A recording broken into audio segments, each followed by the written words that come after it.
What kind of character and what kind of person are selected to become drill sergeants? See, this is going to surprise you. Everyone. Aye, aye, sir! Aye, aye, sir! Aye, aye, what? They're coughing up blood sometimes? Oh yeah, because they're yelling. They're exerting themselves so much that it tear them up.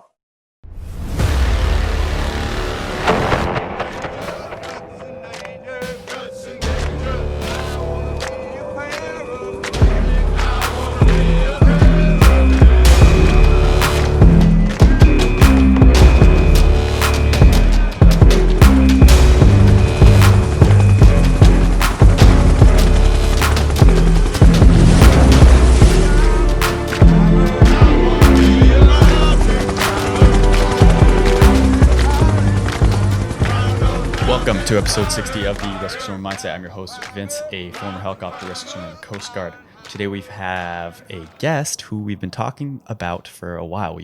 If you're in our community, if you're on the RSM training circle on Facebook, you know we've been saying we're going to have this guy on, and we finally had him on. A prior company commander in the Marine Corps. So a company commander is in charge of the drill sergeants of an entire company. In Parris Island is where this boot camp is for the Marines, where this guest was leading. So that's what we have on today. It's pretty cool. We're going to talk about the mindset of a drill sergeant, what goes into becoming a drill sergeant, what antics and situations often recruits get themselves into, and just the shenanigans, kind of the stories, the fun things that happen at boot camp, as well as what's behind the scene as far as the leadership goes, which is what this guest is all about. Before we do that, we have to leave a rating review on the Apple Podcast. For the love of God, it helps us out. It's the least you can do. You just go on Apple Podcast, leave us a 5-star, and you say, "This is amazing. Well done, Vince." You put a little comment, and this thing blows up, and it's bigger than the Joe Rogan podcast. That's the goal. That's the dream. Please help us out, Apple Podcast. If you also want to help out my antics, my really wild and entertaining podcast called the Wildertainment Podcast, do the same. Apple Podcasts, Wildertainment, Wilderness Entertainment, Wildertainment Podcast. We are going to have a plane crash. We just had somebody who I attended helicopter rescue swimmer school with, unfortunately did not succeed through the school, but we tell the stories of our acquaintance together in rescue swimmer school, the challenges of that, but also his gnarly and incredible adventure of canoe racing in Upper Michigan. And it's the longest nonstop canoe race in the entire North America, and maybe even America. I don't know what the South Americans are up to, but so that was a great story. That was our recent episode on the Wildertainment Podcast. That was on yesterday. That will no longer be hosted on this platform, on the Rescue Swimmer Mindset. And I'm going to cut it off at episode 10. So go and subscribe and do that stuff. It's on YouTube too. This episode's on YouTube, so tune in. And without further ado, with further ado, we are coming out, Cody and I, at the end of the month, end of January. We're coming out with the Perfect Form private masterclass. That's right, it's private. We're going to be right up in your business, right here. You're going to see me. You're going to see the background. You're going to see this blue light that's right here. You're going to see this. You're going to see this, and you're going to interact with it, and you're going to get to ask me questions about how to swim as efficiently and as perfectly as is humanly possible, as at least in our knowledge and experience and research as prior helicopter rescue swimmers. And actually, Cody is going to be a current rescue swimmer again. So we're going to break down the techniques to really perfect your form at the surface and underwater. What does that entail? I'm going to tell you exactly what it entails. We're going to start with freestyle stroke breakdown. So that's going to start at the fingertips, your elbows, how your arm enters the water, at what time, the cadence of it, your mouth, your neck positioning, your body, how to keep it in that tube, pointing your toes, your knees, your hips, your toes, your ankles, everything that goes into freestyle, which is the most common stroke in any elite military program. We're going to break down fins technique. So that's if you're an elite military operator using those hardcore 2x4 type jet fins, you need to know how to manipulate those, how to work up to those, and how to really have a efficient stroke without causing injuries down the road. We're also going to break down freestyle form drills. So what you can do to improve your finning and your just naked freestyle, if you will, no fins freestyle. So drills to do that, to not just training drills as in like run laps or do sprints. This is going to be how to improve over time your technique. So different drills that are really focusing on perfecting your form. We're going to also break down how swimming in the ocean is very different than swimming in the pool. So how you're going to cut through the water more efficiently through waves, through wake, how to duck dive. We're going to go through all that because swimming in a pool and doing laps is very different than how you can effectively swim in the ocean. So if you're a triathlon runner or triathlon performer, then this could be a great program for you as well, because we're going to get into that. Going to get into buddy towing, big part of at least rescue swimmer school, how to buddy tow to the best of your abilities. That's going to be Cody's section. He's going to also break down the egg beater. So that's something people are just harassing us about, and Cody's been really dialing it in. He's been practicing at the pool, and he's going to break down the egg beater to hold bricks above your head underwater or above the water while doing the egg beater, and the brick on back, which is a big thing nowadays. You got to cross the pool with a brick doing an egg beater. Lastly, we'll give you kind of a sneak peek into the Hold Your Breath Like a Rescue Swimmer program. So that's my detailed course, highest selling course, but instead we're going to incorporate a little bit of the science of underwaters into this course, just so you get kind of an understanding. We're not going to give you all the information that's in the Hold Your Breath course, but we'll give you some of the knowledge that you can have in your tool belt to know how your body operates underwater and in breath holding. We'll also go over the underwater form as far as cutting through the water. Once again, different strokes that you can do to get across the pool. And we'll dedicate at least, honestly, as much time as you guys need for a Q&A at the end. So that'll be however long you guys need us until to break it down, baby. Break it down. Again, the Perfect Form Masterclass. You can check that out on the RescueSwimmerMindset.com. Perfect Form Private Masterclass. RescueSwimmerMindset.com. All right, episodes on YouTube. Check it out. Maybe we'll have some visuals. Without further ado, Marine Company Commander Rob Alexander. Rob Alexander, thank you for coming on Rescue Swimmer Mindset Podcast, episode 60. Big benchmark number, kind of, not really. Hey, I'm glad we finally got to do this. We've been dealing with your is it North Carolina Wi-Fi you said? South Carolina. South Carolina Wi-Fi? Beaufort, South Carolina. Yeah, I got all the information wrong today I called Rob on our RSM training circle on Facebook, the drill sergeant commander. And then we had some Marine respond, yeah, not so much. A little off. Yeah. So in correction of that, Rob Alexander was a company commander in the Marine Corps. So where is the Marine Bootcamp located again, Rob? So Parris Island, South Carolina, 2015. I was stationed there, started out as a series commander with series commander typically has 3 platoons that they work with, that they're like in charge of.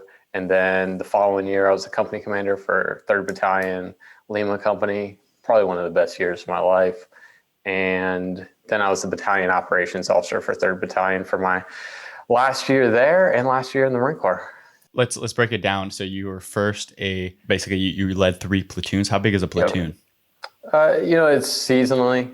It varies a lot there at Parris Island. So you have the big upticks in the summer where a company could have 540 recruits. And then on the low end, so each series then would have like 250 recruits. But then in the winter, you could have you could have a company of 300 recruits. So it varies a lot what you have. Yeah. But you said your first job there in Parris Island was what did you label it? Series commander. Series commander. So you'd have 3 platoons, 8 to 12 drill instructors. Varied a lot. 8 to 12 for these 3 platoons. Mm-hmm. So basically one platoon has, so a series of like 3 drill instructors per platoon typically is what they tried to do. Yeah. Okay, gotcha. And how many recruits in one platoon? As a platoon, Now you're asking for a lot of math. Yeah. Divide 250 by 3. Yeah. One of the questions we had, which I don't know, it came up twice on our Facebook group, but somebody was like, ask him how many crayons he's eaten. And I was like, this is like Oh, what a a lot. Marine jarhead. Not Like, a lot. Yeah, a lot of crayons. I saw that question. I was like, that's funny. That's yeah, it's good. So whenever you can't answer a question, just said, sorry, too many crayons. Oh yeah. Like I had way too many crayons in my time.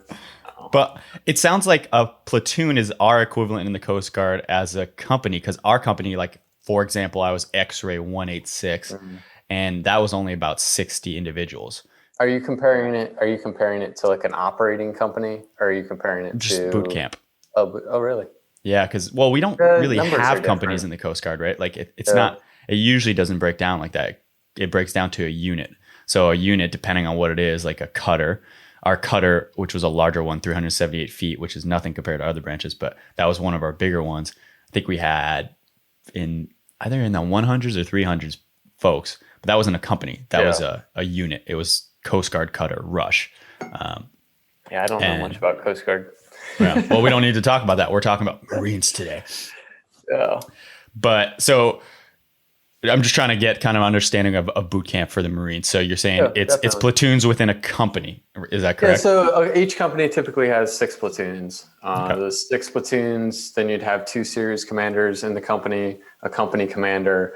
A company could have 28 to 30 drill instructors. Typically, you'd have 3 drill instructors per platoon. Multiply that, but you'd up, down, it varies a lot. Got it. Biggest company I saw was 530 recruits, and the smallest company was like 250. So it varies a lot with the seasons. When all the kids graduate high school, you get a lot. There's a big plus up, and then winter it's a lot fewer. Yeah. Now, is everyone in the company starting at the same time and like at the same level, or you could still be in the same company, but people are cycling through? So recruits wise, you start fresh. There's day one. You have it's pickup day. You have the whole company of recruits, and you roll with those recruits for 12 weeks. Oh, okay. Going full bore 12 weeks, and then you graduate, and then you pick up a new cycle. And along the way, you're going to drop a lot of recruits. And along the way, you'll pick up recruits that say they were dropped for a medical reason. They've healed, and they were dropped on week 4. Well, they'd come back to the company. Like, you may pick up a recruit week 4. So now, what do you mean you would pick up that recruit week 4? Well, he would not be sent back to a different company? He would start off where he would get sent back to a different company. Okay. And he would start off where he stopped. Yeah. Well, so it sounds like it's just a way bigger system of recruits than the Coast Guard. A lot. Oh, it's massive. I'm not into the big numbers or anything but that is exactly it. Like, the Marine Corps is a much bigger organization.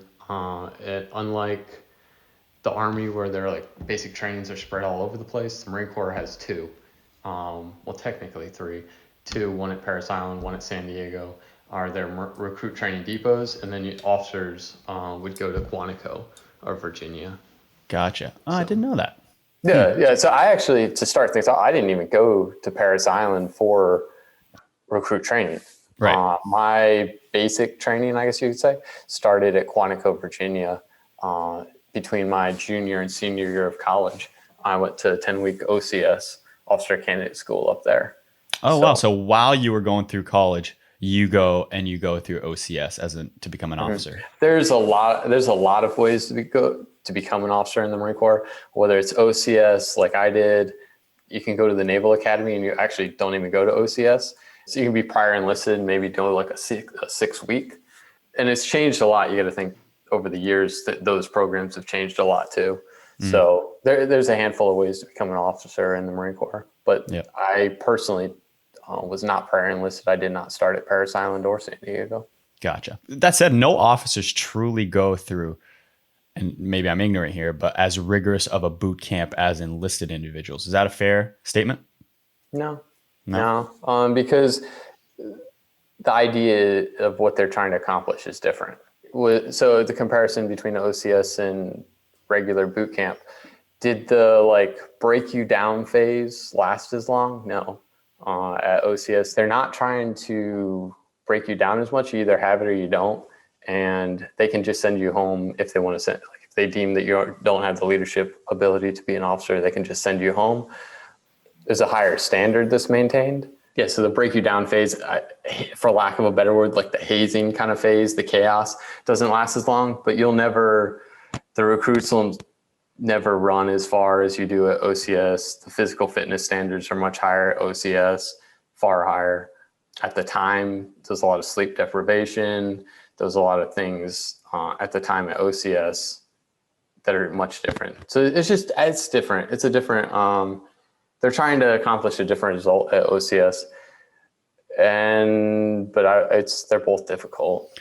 What are some examples of officer candidates being, I guess, dismissed for, I guess, lack of leadership, like you were saying? Well, you get put in billets that you're evaluated on in those billets. So along the way, you're actually evaluated on your leadership abilities in those billets. There's training events where you may have 3 other candidates with you, and you go through like this little event, or you may have up to 12, I think was the biggest one. And you're evaluated on your leadership abilities in those things.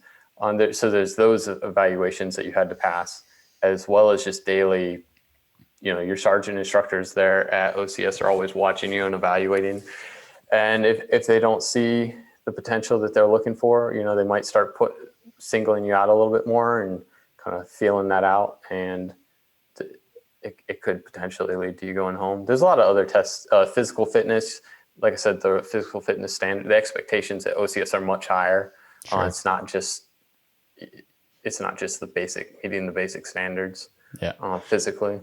But what's something you noticed in somebody that they had to send home? Like, do you have any fun examples of, this? I'm just not able to get in front of people and lead. Interesting. Not able to like make sound decisions, not able to think under pressure, things like that. Just lack of character flaws. That's a big thing in the Marine Corps, character, especially on the officer side. If you're ever caught cheating, lying, anything like that, you went home. And the other thing too, a huge difference at OCS to Parris Island recruit training. Recruit training, you don't get to go home. Like you can't be like, I just want to go home, and they let you go. 4 weeks, at least at the time, 9, 10, I guess more than that, 11 years ago now. After 4 weeks at OCS, if you said, hey, I want to go home, they would put you on a bus and you're gone. Interesting. Like they didn't want you there if you didn't want to be there. Yeah. So is it one of those things too, oftentimes where, what's that quote?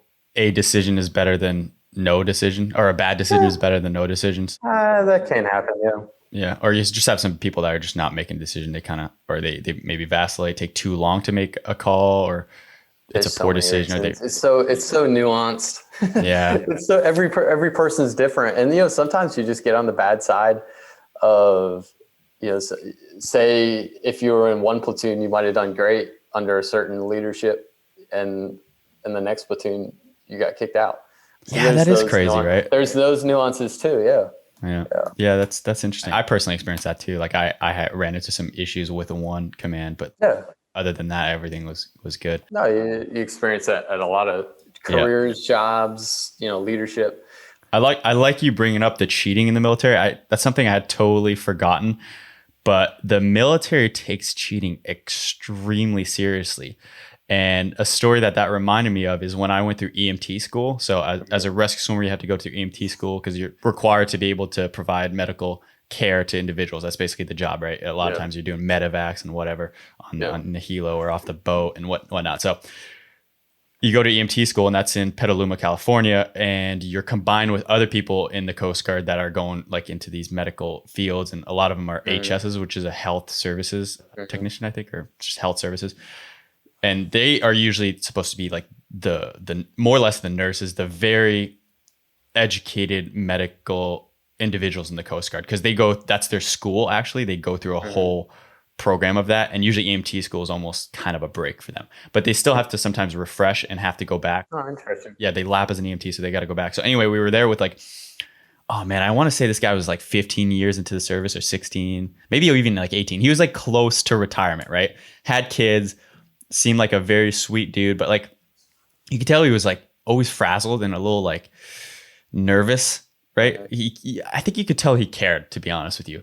And we come to like the end of the course. I guess he's made it this far, and we're going through the practicals, which is pretty easy. That's like where you're interacting with a simulated patient, right? So you walk into a room or into an environment, and this person's like screaming, like, my femur. And they won't say that, like, my leg. Kind of like Knowles? Yes, exactly like that. Like so. Oh yeah, we didn't mention that, but Rob and I went through Knowles, so that's how we know each other.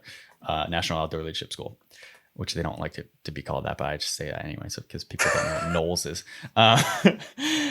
Anywho, say, we walk into this room, or he walks into this room. Again, you're solo, and this one was supposed to be a medical patient. I think you kind of know that that's what it is. So that means he's got some kind of medical emergency issue, but it's not trauma based. You know, it might be like diabetes or something like that, and you got to assess it, right? And maybe you don't give him the medication, but you understand what's going on. But anyway, so you're only allowed to go in there with a white blank piece of paper.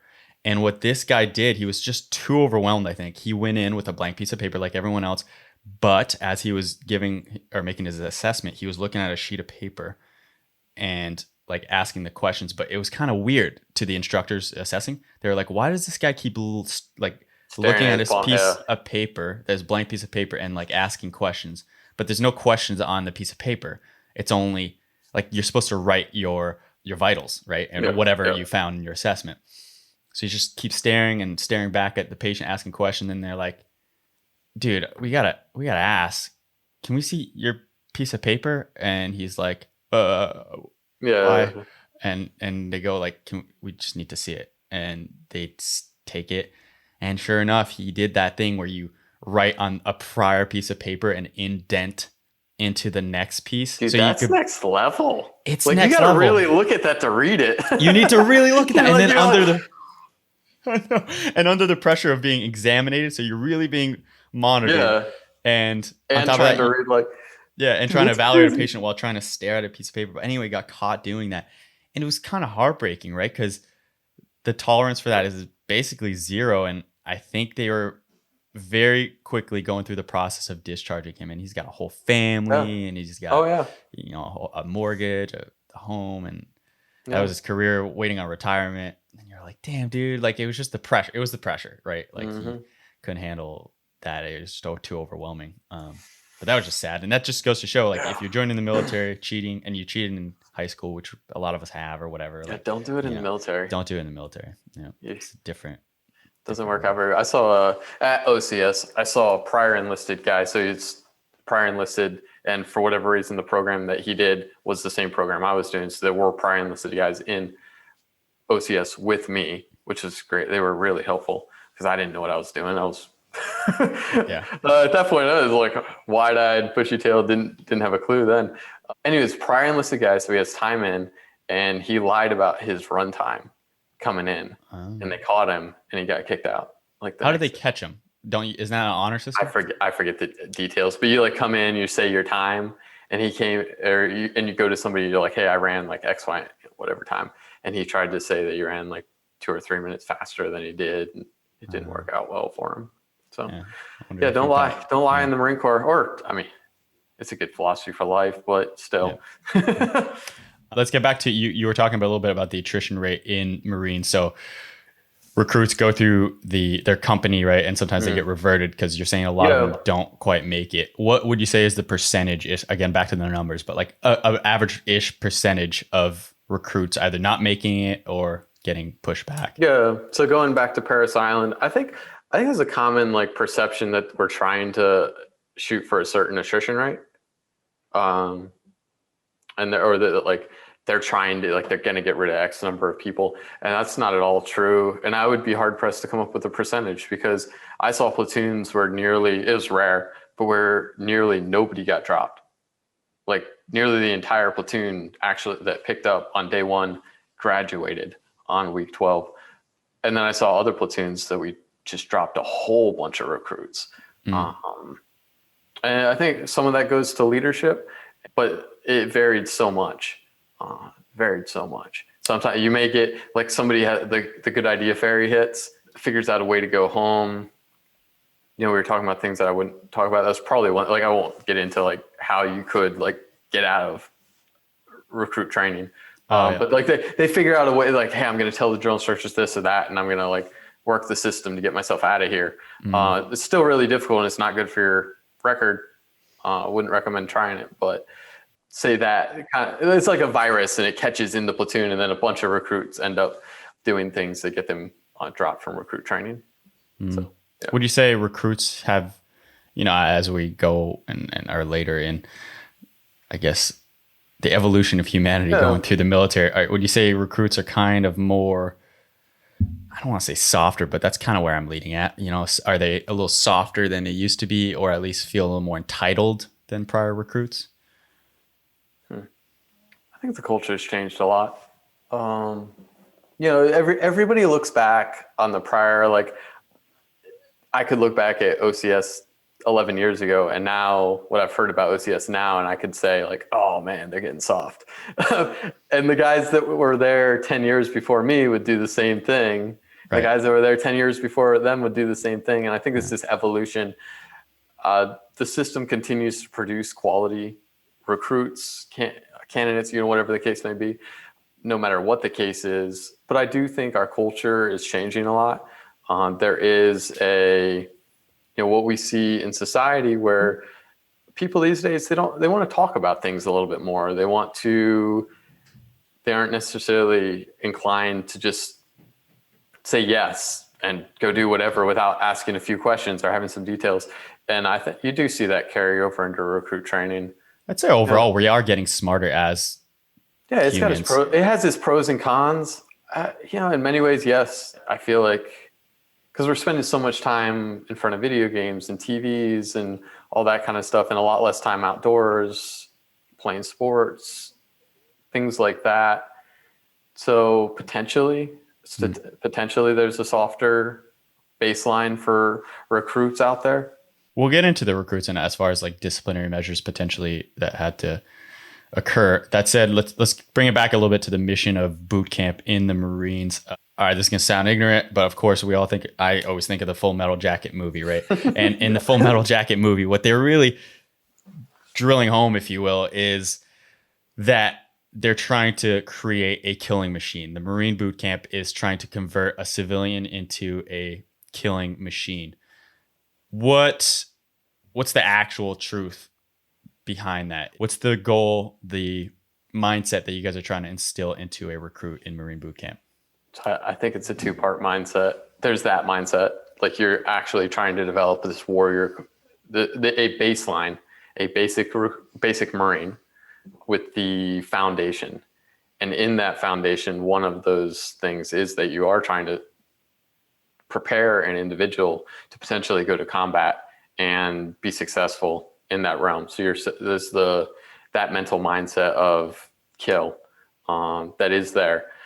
But the other caveat is, especially nowadays with so much, you have recording devices and all these different things that get us in a lot of trouble. So you want this like warrior mentality, killing machine, Full Metal Jacket kind of scenario, but you don't want somebody to go to Iraq or Afghanistan or some other place in the world and embarrass us. So you're also trying to create this balance between like a thinking kind of Marine who is aware of the repercussions of their actions, but that's still a killing machine. So it's this delicate walk in the middle. So I think nowadays you do have a lot more emphasis on the thinking about what you're doing, how I would teach classes. So there's a lot of classes that recruits are taught in basic training, and some of those classes are taught by the series commander or the company commander. And usually those classes had to do with character traits or ethics, core values, things like that. So you're responsible for teaching a lot of that stuff. at the baseline, at the classroom level, and then the drill instructor, they'd go back and sit down with the drill instructors. And there's a lot of time spent talking about core values and going through like scenarios and talking about scenarios with their drill instructors more one-on-one. So it's like this step, crawl, walk, run process, building those ethical kind of building that framework to ultimately, hopefully be able to send, yes, that warrior mentality individual overseas, but also hopefully send them ready to represent us in the best way possible as well. A social media smart killer. Yeah, yeah, right. It's this weird. It's so weird because then you have the old school guys that see that stuff going on and they're like, "What are we doing?" But man, so many people, one bad PR is very risky for everybody. The videos of us doing burning Korans, pissing on dead bodies. And I'm not getting into any of that stuff. I'm just saying they're great recruiting tools. So you have to be able to think about those things, and you're trying to develop lance corporals and these Marines that are thinking about those things. Hopefully, because those are great recruiting tools. Well, and not to be offensive to the Corps in this question, but Marines, I believe, still do have one of the lower ASVABs, and an ASVAB is not a determining factor for somebody's smartness per se, but there often is that thought process of, oh, the Marines are jarheads, right? They're kind of the grunts and the jock heads or the whatever of the military. What are your thoughts on that, and like why is that reputation built? And dude, I think we wear that as kind of a badge of honor. It's funny. Like, to me, it's funny because we were kind of brute force. Or if you want something done, send the Marines in. They're going to go on the outside of special forces or like high-end operating forces. Like, as just a basic, we're trained to operate on very little. We joke about the Air Force getting like nice hotels and stuff where like we're sleeping on the ground in bivy sacks, like eating MREs. Like, there's that kind of mentality that's trained within the Marine Corps that we're going to get stuff done on the least amount of materials, and we're just kind of brute force. We're going to go in there. That being said, some of the smartest people I know like are in those ranks, and they wear that with a badge. Like, you can't take yourself too seriously. I think they wear it with a badge of honor too, but we know we're pretty smart too. And we know we're good at what we're good at. But yeah, I expect it. Yeah. That whole like eating crayons and all that. And we have, man, you get Lance Corporal Smuckatelli out there, and there's some knuckleheads, and they do some funny stuff. And eventually they develop and get a lot smarter, but it's fun. I've personally encountered both ends of the spectrum when I was going through MEPS, right? The medical process of going in the military. You're there with all the different branches, and you could point out the Marines pretty quick, and they were funny because they knew I was going or trying to become a rescue swimmer in the Coast Guard, and I guess they kind of they like to hang out with me a little bit because I was trying to go down that physical route, and they were like, "So, like, how many push-ups did you do and pull-ups did you do for like the test?" And I was like, "What? Why are we talking?" Yeah, like, think about who. So at the recruiting level, think about who's going to walk into just based on TV ads, commercial, like reputation. Who's going to walk into the Marine Corps recruiter's office? It's going to be those kids. Like they want that extra. Typically people come to the Marine Corps wanting that, like a little bit of extra, like, and a lot of it's the recruiting stuff, but they want that thing that the Marine Corps advertises. They're not going to another, and I'm not knocking another service, but they're not the other services that they're coming to the Marine Corps because they want to be the toughest, baddest dudes in the block. We can argue that all day, but that is the reputation of the Marine Corps. So those are the kids that you're going to get. They're knocking on the recruiter's door. And you get kids. I mean, I talked about video games and stuff earlier. You get these kids that just grown up playing video games and stuff, and for whatever reason, so they've decided like, hey, I want to join the service, and I want to join like the baddest one out there. So they go to the Marine Corps recruiter. That's who we get. Yeah. The Marines is a very unique branch, because I would say to all the branches, it's perceived as, in a sense, the special forces of the branches, if you will. It's at the renowned basic level. Yeah, exactly. And of course, there's different positions in the Marine. You could be, doing administrative paperwork. Yeah. And there's a lot of people doing that. There's people like, pointing the birds to go out like in a specific direction, So like it's different. There's so many jobs, right? But as essence, it is interesting to see like the dynamics between the people I probably met in MEPS that might have been jarheads and maybe didn't even make it through the process, and then myself personally meeting like a pilot at the airport, a Marine pilot, and how educated. You know what I think plays into that. There's the motto: every Marine's a rifleman, and there's a lot of emphasis at the basic level training, no matter what you are. Every Marine gets like a basic infantry training. Yep. No matter if they're going into admin or whatever occupational specialty that they're going to, they get that basic infantry kind of training.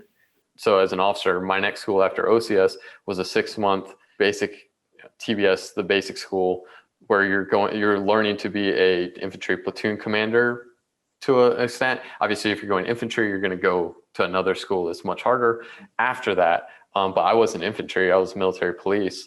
But I did a 6-month school teaching me how to, at the basic level, lead a platoon into combat. And so you have that basic level of training across the board, no matter who you are. That's pretty extensive compared to the other services, for sure. You don't get, I think if you look into other services and what their training is, combat related, it doesn't go as far at the base, at say an administrative guy in one service isn't necessarily going to get the level of basic infantry training that a admin guy in the Marine Corps is going to have. Yeah, that's true. And I don't know, it's kind of cool too. Every Marine I've met is going, aside from that pilot, they're going down the infantry route. That's what they're like. I talk to them and I'm like, what do you do? Or what are you trying to do? And they're usually like infantry. And I want to. Oh yeah, they all want to be. Yeah. I wanted to be infantry. Originally that was my my goal, and probably for my joints, it's probably good that I didn't go that route. Mm. But Marines, there's a high regard for like that infantry mindset in the Marine Corps. You join the Marine Corps because you want to be, tough. You want to like do all these things, and a lot of that revolves around that infantry mindset. Mm. But there's so many more things out there other than the infantry, for sure. Yeah, we'll get into maybe Marine Recon a little bit at the end there, but I want to really harp on the whole boot camp aspect of the Marines. And the reason I thought it was very valuable to have you on the podcast is because there's always this saying in the Coast Guard where our boot camp, the Coast Guard boot camp, is tailored after the Marines boot camp. And I think we say that probably with a little badge of pride because Marine boot camp is renowned as the toughest one in the services. And, we even had an Air Force PJ on the other day and we were asking him, honestly, like level with us. What was the Air Force boot camp like? And he's like, dude, come on. Like it's a pajama party. Like, and I couldn't say that about Coast Guard boot camp, to be honest. I thought it was challenging in the sense of, honestly, the physical, they would usually push you until you just broke. Like even in the elite military program of rescue swimmer school, they would push you till you break sometimes, but mostly they wouldn't be having you do push-ups until you couldn't do push-ups anymore. It was mostly like a routine, a CrossFit type, very structured and smart approach to physical development. That said, boot camp was break you down in a sense and really get in your face while they're doing that. So that's why I think it's really cool to have you on the podcast, is to have the source, the Marine boot camp. We'll call you the drill sergeant commander, the company commander. And having you on it. And let's get into the Marine boot camp and the process of the drill sergeants and the recruits. So let's start with the history a little bit of boot camp. How would you say that the Marine boot camp has evolved through the years? Because I know it started off kind of full metal jacket where you could more or less assault a recruit. You could do that in most boot camps, and to the modern era. Yeah, it's funny because I think Full Metal Jacket probably does a pretty good job of representing how I perceive boot camp to have been 15, 20, 30 years ago. And it evolves and you go through phases. I came in at an interesting time because prior, 2015, so prior to me for 15 years, we'd been at war. We'd been operating. And I think, especially after 9/11, America kind of turned an eye like, oh, it's boot camp. These kids are going to war. So the expectation, or what they were okay with happening at boot camp was one thing. And then things started to taper off, and you come 2015, suddenly it's not okay to do those things anymore. The hazing had gotten a little out of hand. Things, again, social news, media, all these things can get out. They spread quickly. And it is a big deal, because that stuff carries over. So there is always, I think it's a constant cycle. It's constantly morphing and changing. What's accepted, what the public is going to allow to happen at those institutions is going to change with time. Say we went to a full-on war again, I think things would people would kind of turn a blind eye again. Interesting. To what's happening. What do you mean by like it took as long as 2015 for some significant change to happen? What were some examples of things happening before 2015? I'm not positive about this, but I imagine post the Gulf War, mid 90s, when things were pretty slow, the Marine Corps was probably doing some assessment of what's going on at recruit training. There's a little more eye and time to spend on that kind of stuff. But 2001, it kind of became the Wild West a little bit. And you have boot camp was definitely not the priority, and things crept back in, hazing and things like that had crept back in to what was acceptable there. And historically, the Marine Corps has always had been working on that aspect, because there's this thing where you want to be the toughest and the baddest, and that's the whole idea of what we are. So when you come to recruit training, sometimes people try to push it a little too far. It's basic entry-level training, and sometimes it can be taken too far, and everybody's going to debate back and forth what is too much and what's not enough and all that kind of stuff. But so what kind of hazing would you say was present then? Because, in my opinion, there is some forms of healthy hazing and unhealthy hazing. So what would you say was potentially unhealthy hazing back in 2001 that might have leaked in? So I only saw what I saw. When I got there, 2015, it's one thing to be training recruits, and then there is another thing where any time that what you're doing is counterproductive to what you're trying to get out of your recruits, i.e. any training that you're doing is hurting those recruits physically, musculoskeletal injuries, anything like that, we have to assess we're actually doing negative damage here. So there's a lot of squad bay cleaning techniques and things, as you probably know from for recruit training, things get a little out of hand sometimes, and maybe the drill instructors take it a little too far, and they were taking some things a little too far on 2015 timeframe. Not everybody, but there were definitely instances where you just look at a situation, you're like, that's not right. That's not okay. The listeners need to know what though. They're give me an example. For the love of God, one example. I always call it one of the things that sticks in my mind the most would be Indy 500, where you have all the racks squashed in. The recruits are basically doing laps with scuzz brushes around the squad bay. And people may argue with it, that's what we just do. That's what Marine Corps recruit training is. But the muscular skeletal injuries that you got out of those types of training, you're hurting recruits. So what was the drill? You would run around the squad bay with you're saying a brush? Yeah, squatted down, scuzzing the deck. So you're kind of on all fours or on your feet? And you could do like a duck walk kind of thing. You could do that. Yeah. You could do on all fours. And I remember that happening a little bit at OCS as well. It happens, but things, it's hard to put a line. It's hard because that example, like that's not necessarily bad. You're cleaning the squad bay.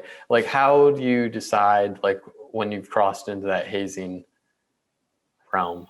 And I think, unfortunately, you know, drill instructors that get themselves in trouble at places like Parris Island have a hard time.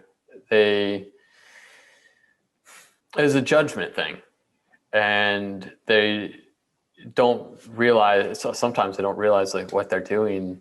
If you saw this from the outside, it's going to be perceived as something differently than what you think you're doing. One thing you just remind me of that was pretty messed up, to be honest, and to play devil's advocate in the defense of this drill sergeant.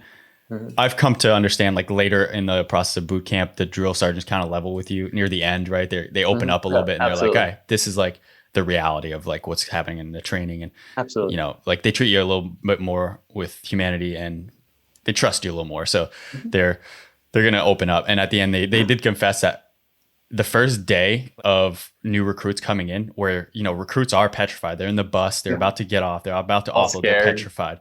But this drill sergeant, who was, in our opinion, the fiercest, most bulldog nightmare of a tornado drill sergeant, confessed to us that he said, every time a new bus of recruits are coming in, I am freaking shaking. I'm so nervous. I'm petrified. I'm shaking. I'm overwhelmed. I honestly don't always think the straightest. I do, like, it doesn't take me that long. But anyway, so that was pretty cool of him leveling with us. And I thought our drill sergeants were phenomenal. Great leadership. But that said, when you get off the bus, a lot of times it's not those same drill sergeants that you're going to get assigned to, at least in boot camp. Yeah. It's the same way at Marine Corps. Yeah. Oh, so it's cool. Yeah. So it really is tailored, Coast Guard and Marine very similarly. But anyway, you get offloaded and you have specific, I guess, offloading drill sergeants, if you will. They're there. They're the ones greeting you, if you will, off of the bus. It's a nice greeting. It's a nice greeting. Step right here, sir. Here's your uniform. I still remember the guy getting on the bus at OCS even and being like, oh man, it's like etched in my memory. You're not going to forget it. But anyway, so that's me in the defense of this drill sergeant. We call him company commander, CCs we call him. Anyway, this one CC, we get off the bus and she's a female. She's running through us going through like the basic paperwork. You know, we're all in single file line, and this recruit's just overwhelmed. And I think the recruit is Asian. He might not be, but there's Asians in our company, which we call our 60-person company. And this kid starts stuttering because she's asking him a question like, "What's your last name?" or "What's your social security number?" And he starts stuttering a little bit, right? Because he's overwhelmed. And she goes, "Oh, you don't understand me? Why don't you start to speak English and put your name on the paper, on the paper." And like, she says it like a couple times. She's like, "Speak English." And like, even me, overwhelmed and scared, first day of boot camp, I was like, and this kind of shows the current climate. I was like, ooh, that doesn't seem all right. And it was interesting because, you know, I think she might have been I think she was actually like a E5 though. So, or even E6. So probably still not appropriate for her to do this, but another CC company commander rushes over quick and just whispers in her ear. Cause you know, you gotta keep the decor and the, you don't want to, you don't want to undermine this person, right? But you obviously see him like just rushing over through the crowd of recruits to her, whispering in her ear, like, "Don't ever do that again. Don't ever say what you just did. Like, don't do that." Sounds like a lot of my experience at Parris Island. Interesting. They like slide over me like, "Hey, stop." Yeah. So, and that's cool to see like the people keeping each other in to check, and that was probably I don't even know if it was a higher ranked person, but either way, you know, it's a team and they kept her in check. And again, to her defense, she might have just been overwhelmed and not thinking straight, whatever, but it's not appropriate. Seeing behind the scenes. So you have the recruits, you have the chaos. We're all from a Full Metal Jacket, that whole, like, especially early on, there's a lot of chaos. There's a lot of pressure. The idea is, you know, you're putting that pressure on. Can these recruits handle that? Are they going to mentally crack? Are they mentally fit to be there? Can they hack it? Seeing the whole other side of the coin, being with those drill instructors, obviously in front of the recruits, those drill instructors are gods. they're gods. They just, they're constantly moving. They're constantly awake. They're never eating, you know, all these different things that we perceive and we think of as drill instructors. And then that door closes and I'm in that room with them chatting, being like, man, eat something, drink some water, get some electrolytes, get some sleep, you know, hey, let's think about what we're doing here, you know, and like seeing the whole flip side of the picture where I see these recruits and I see the whole perspective that they see, but then I'm there with the drill instructors day in and day out for the entire cycle, seeing that side of them. And they're real humans. They're real people. They're just like you and me, given a job, and they have really big shoes to fill because we all know what we think of a drill instructor being and what they're in our minds supposed to be. And they're filling that role. In my perception, it is one of the most ultimate leadership roles. You're, in a way, shaping a human. It is. And well, not only that, you have that human is under your complete control. If you say jump, if you say do any, you know, this taps on what we were talking about earlier. Whatever that drill instructor says that you're going to do, you're going to do. It doesn't matter if it's right or wrong. If it's, you know, that you have very few places in ever are you ever going to have that much control over a human. And so there's a lot of discretion that comes involved. And we talk about where do we get a little sideways? Well, that's where, you know, they're normal humans like you and like all of us. And when you get that much power, think back to, I'm trying to think of those experiments they did back in the day where the electroshock experiments and there's a particular jail cell one. And I don't know why I can't remember the name, but there's a jail cell experiment that they did where you have just normal people suddenly put in these power authority figures. The scenario lasted a couple of days. You know what I'm talking about. Yeah, I do. I think it was basically trying to show how a Nazi camp leader operates, right?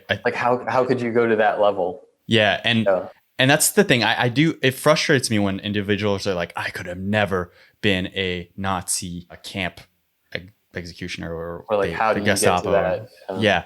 But the reality is like these German individuals were military troops, and a lot of them, it wasn't like their core value of this racism and the Jews were a lesser race. They were really molded into this, and it's been studied. I haven't read like the books or the literature on it, but I don't want to say it's understandable because that would make me seem like, you know, whatever. But it in a sense, it's understandable that they've been molded in this way. That's what this research showed, is if you're put into this leadership role and given this power and pushed in a specific way, normal people, and these were good people, were becoming, you know, they were instilling, I think, pain and like they were doing whatever they were told.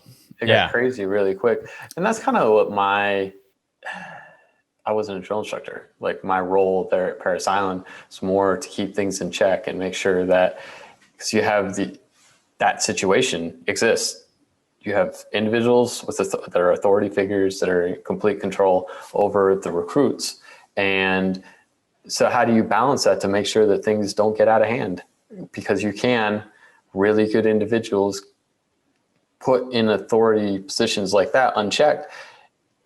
Not all. I saw phenomenal guys that did not need me around in any way, shape, or form. But a lot of people, you know, put in that position can quickly go down a path or find themselves on a path that they didn't think they could be on. It's weird what ultimate power and ultimate control can do. And drill instructors in many regards have that when you have a platoon of recruits. In many ways you have that. Yeah, well, let's talk about, you said they're perceived as godlike individuals, and they certainly are, as myself being I remember my perception of my drill instructors, or sergeant instructors, was these guys, they could run up and down as we're hiking, they could run up and down the line, and they were always just going. Their persona was always strength. They never showed weakness. It's crazy. Yeah. Well, putting that aside, as far as like them being godlike, you know, they're not gods, but they are godlike to recruits. But to my perception, still to this day, it's God's work to be a drill sergeant. Yeah. So let's go down the path of what kind of character and what kind of person are selected to become drill sergeants? What's the process like? See, this is going to surprise you. Everyone. The Marine Corps, there's the needs of the Marine Corps, and the Marine Corps needs X number of drill instructors, and individuals are assigned to divvying out who gets what jobs in the Marine Corps. It would be a secondary billet. So you have your occupational specialty, whether it's infantry, artillery, admin, doesn't matter. The Marine Corps goes across all of those occupational specialties, and for a time they'll pull people, typically sergeants and staff sergeants, out of their occupational specialties to come be drill instructors at Parris Island. Yep. I guess you could volunteer. You could volunteer, and if you volunteer, you're probably going to get selected because people know, like they know what's going on at Parris Island. They know what's expected of you when you're at Parris Island, and they know the pressure that's going to put on your family, on your life. I mean, you're not going to have a life for. You go to Parris Island as a drill instructor, you are not going to have a life for potentially all 3 years you're there. Sometimes they get a side billet while they're there. That'll give them a little bit of a break, but potentially you're going full bore for 3 years. And there's little breaks worked in there, but the pressure that puts on your lifestyle, your family, everything. So yeah, everybody gets selected across the board. You get drill instructors or Marines that show up that fit that exact like stereotypical image that you have of a drill instructor right out the bat. And then you get other individuals that show up who don't meet your stereotypical image of what you think of as a drill instructor, but most of them are also very successful at being drill instructors because there's a training process that goes in place to train them to be a drill instructor. And then there's, of course, the hierarchies where, they start off in a platoon with other experienced drill instructors. So it's not like 3 unexperienced guys are suddenly told, hey, go be a drill instructor. No, there's a thing, a process. And then with time, they work their way up to be whatever position they may hold within that platoon or that series or that company as a drill instructor. Well, it takes all kinds. Like everybody you could imagine. But so in the Coast Guard system of becoming a CC, as we call it, company commander. Yeah, that's interesting that we call it company commander. Anyway, that is what it is. So a CC, the selection process is similar in the sense that any rate can become a CC. So you can have a bosun's mate. You can have a, what do we call them?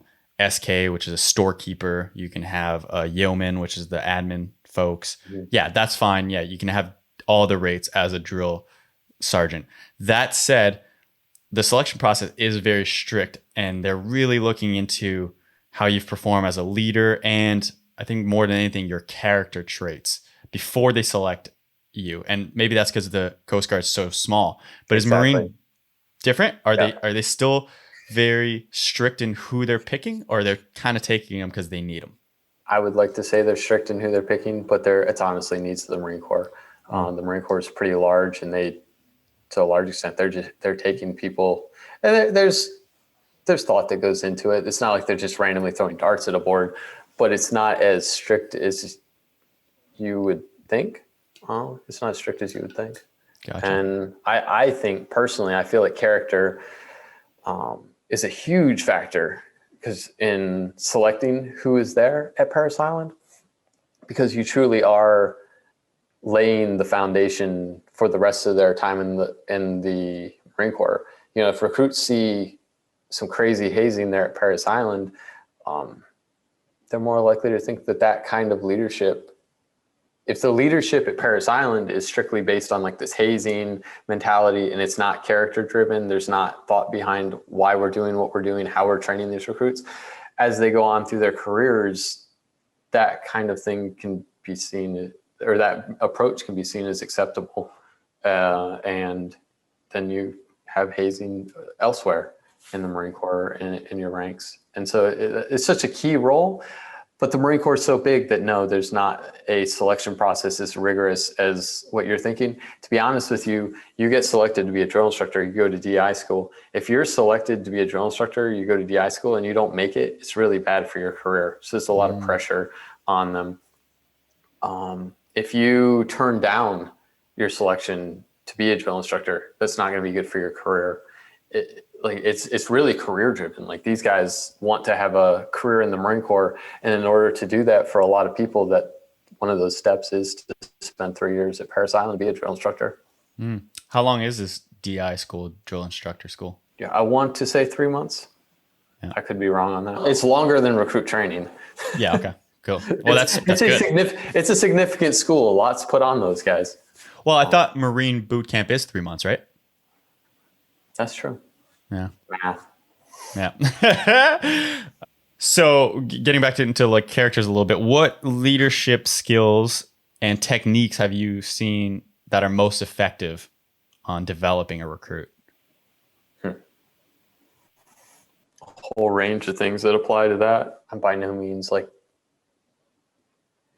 I don't want to act at all like I've figured this thing out. As I haven't. I'm still working on leadership myself, even in my current career. But there's a lot of different ways to skin the cat. I saw leaders that were very successful for vastly different reasons. Their styles were very different, but they brought results. I think one of the main things, though, being able to talk, being able to communicate, good judgment. Judgment was huge. That's a big one at Parris Island. Just having good judgment, knowing when's the right time to turn it on, when's the right time to turn it off, how to communicate. That's what I was saying, talk. Being able to communicate with your recruits, being able to communicate with your drill instructors, the ones that you may be leading in whatever facet, and developing a team that's taking care of, that's a big thing. We don't really think much of, like, you got to take care of your recruits. How does that play? If the recruits know that, yes, you're going to ask a lot of them and you're going to demand a lot of them and you have very high expectations and high standards and you're going to enforce those standards, but they also know that you're going to take care of them. You're going to make sure that they get water, that you're not going to abuse them. I think those things really resonate. Judgment is huge. Kind of remind me with that judgment thing. I remember there's a lot of leadership like reads that we had available in Knowles. And one of them was how individuals will perceive a good leader. And it was like, it went down the path of, first, if you complete a task, and there's certain like leaders where you'll think, hey, all right, this leader did this for us. So that's one. Then you go down and it's, this leader forced us or ordered us to complete this. In the end, though, a great leader is often where his team says, we did this ourselves. I don't know if that's necessarily applicable to Marine boot camp because that's a different structure. But I think that is something personally that I resonate with as a leader, is when a leader is able to inspire is individuals to complete something, but really feel like that leader has put their trust in them. And therefore, in the end, they think we've done this ourselves.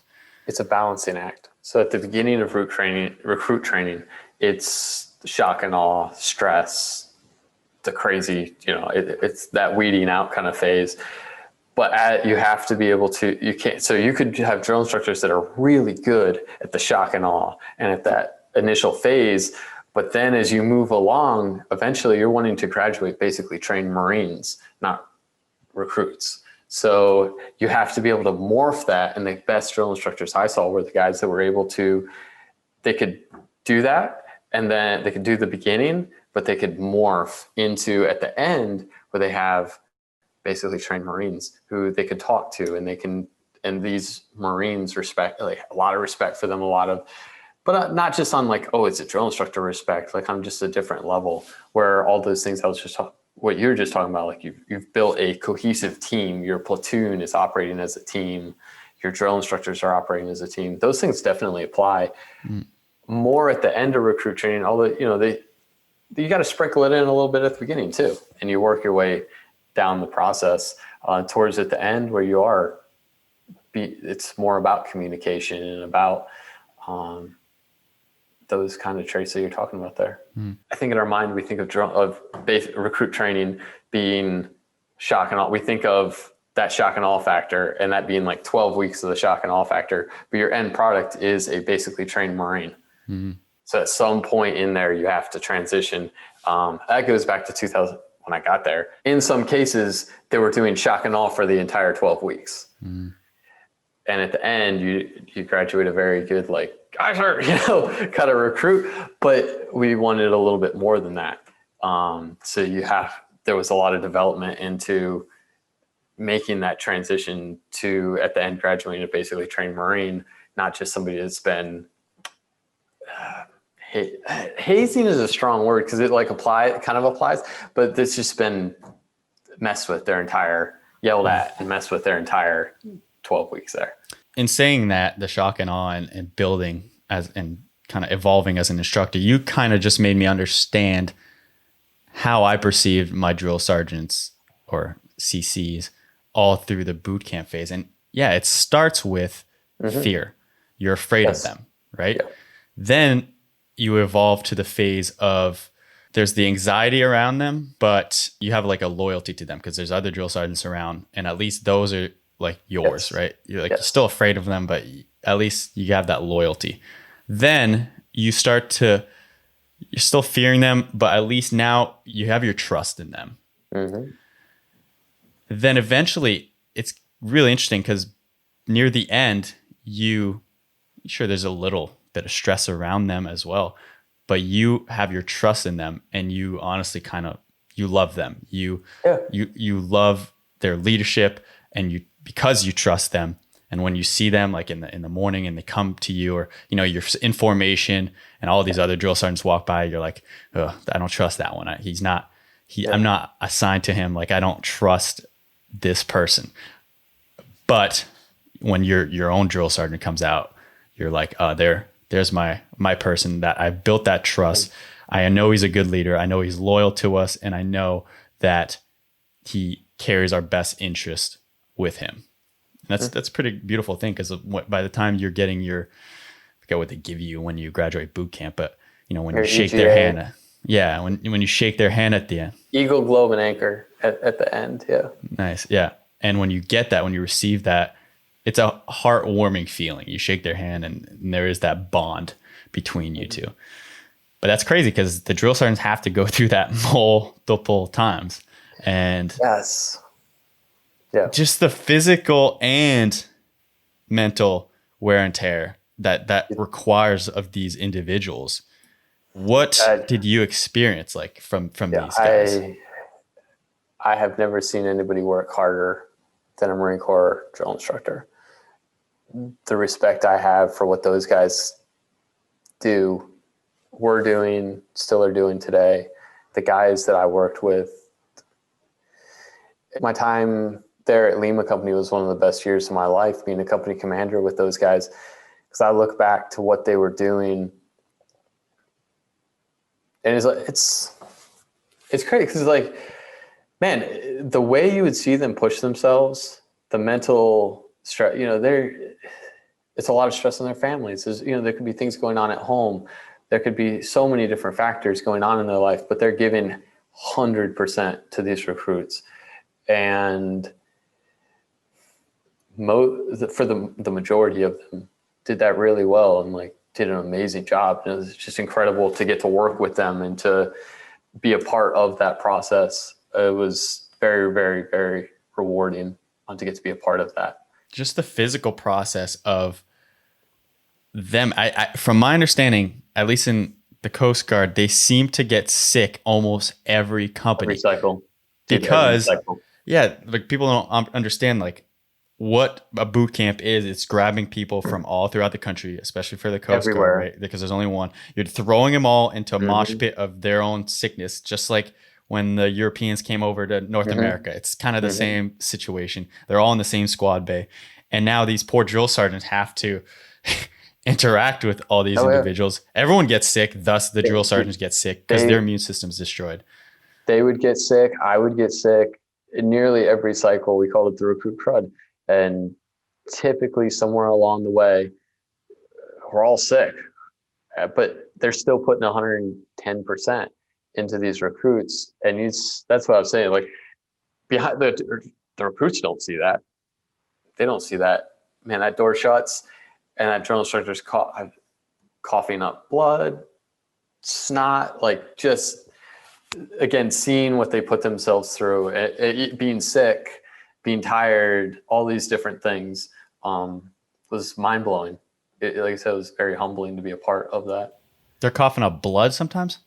Oh yeah, because they're yelling. Like at the beginning, I've seen, and obviously you have to work with, usually that'd be your newer guys that aren't, but they're yelling and screaming, and like there's that, especially that shock and awe phase, they're exerting themselves so much that it tear them up. You'd see physical injuries happening, where the vocal, pulled muscles, they're sick, so many things can hurt them. Yeah, I mean, like I remember at one phase, all of our drill sergeants had no voice, right? They were like screaming at you, like, "Hey, what are you doing?" And it's sad to see, honestly. Like a frog voice. Yeah, and the fact that how do they handle going through that all the time? Like, how is there? I guess that's your job, right? Like to give them encouragement. Well, and that's some better than others. One of the things, again, hazing when I got there in 2015 had extended past, in some cases, had extended past just what was happening on the recruit level. It had extended into how drill instructors were treating other drill instructors, to where they weren't taking care of each other. I just came in at a bad time, 2015. A lot of things, you can do some Googling and you'll look 2015, 2016, some of the news that was coming out of Parris Island. A lot of that was my battalion there at Parris Island, and some of the things that were going on, and the way drill instructors were treating drill instructors, the way recruits were being treated.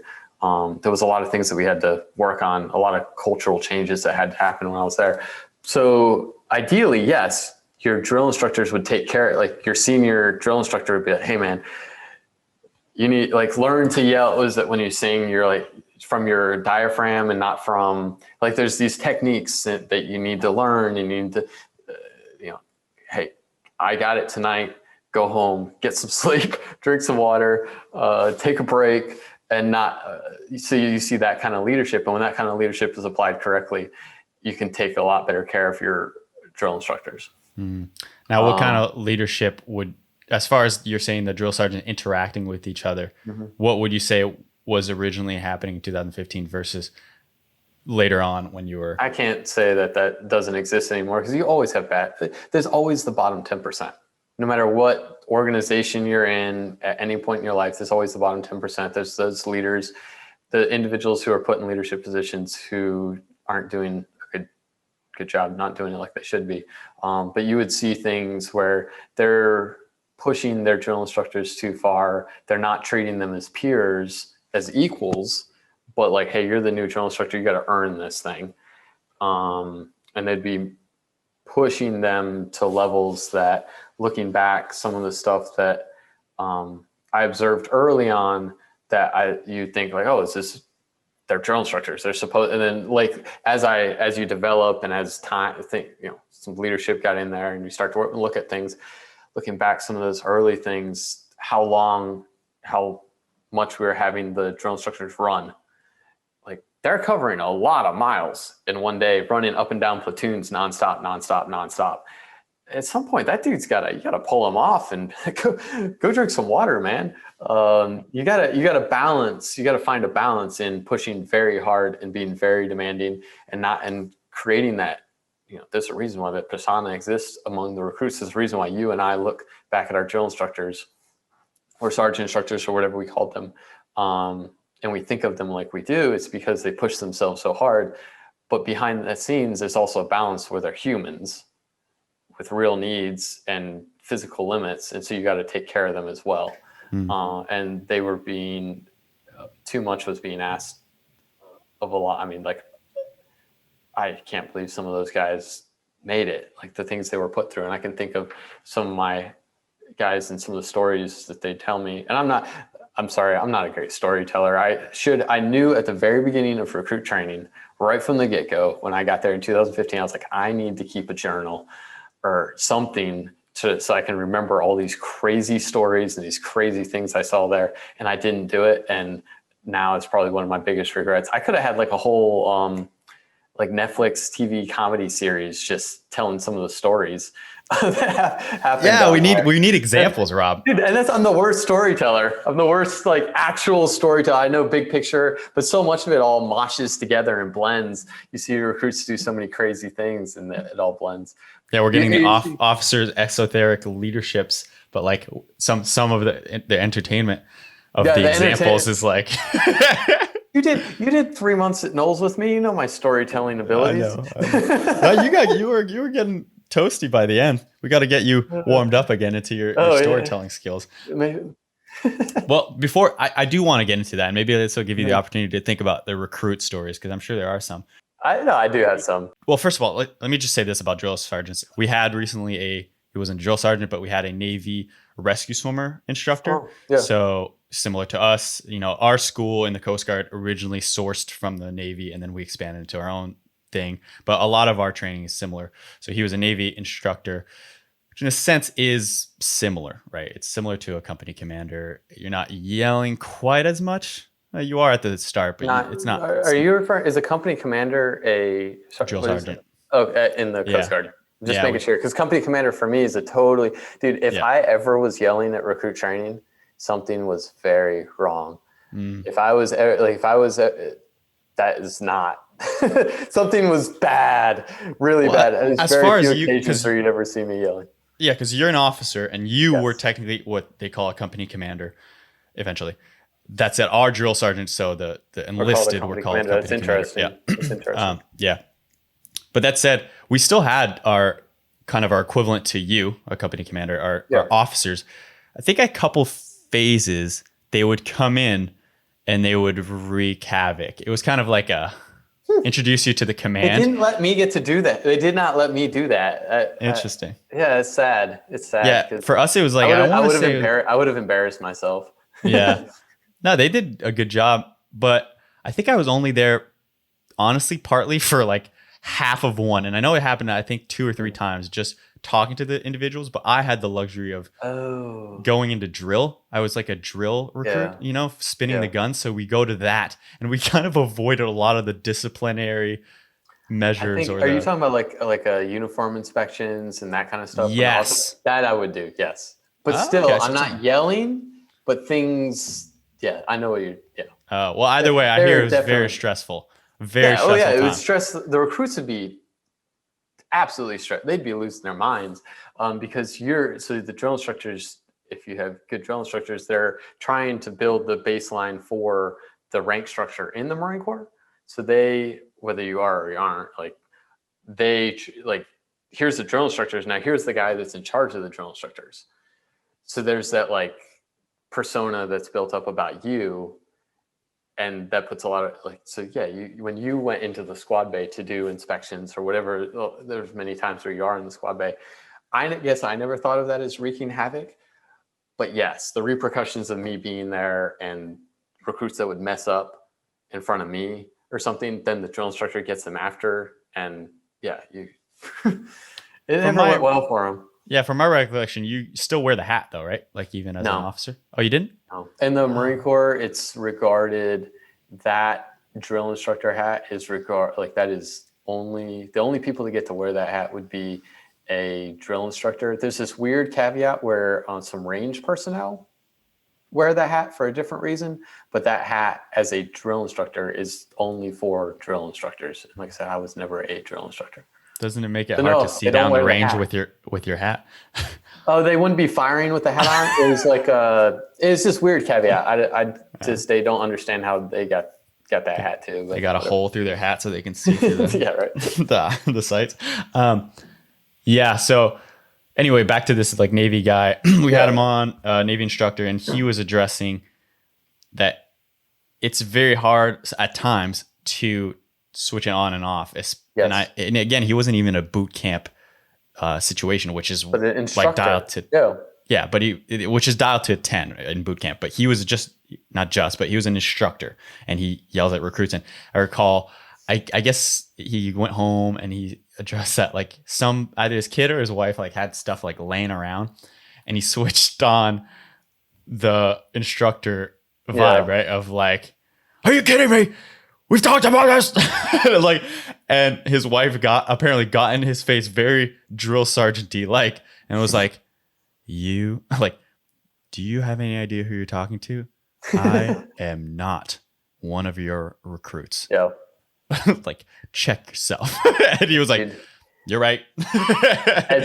As funny as that is, the sad thing is that was one of the realities that a lot of those drill instructors face with their family life, is being able to switch it on and off and not treating their families like, because you take that home and your family's going to start falling apart very quickly. And dude, it's so, on the mental level, the family level, again, super difficult. But yes, what kind of techniques as a leader of them, what kind of techniques would you try to instill or communicate to them as far as, being capable of turning it on and off?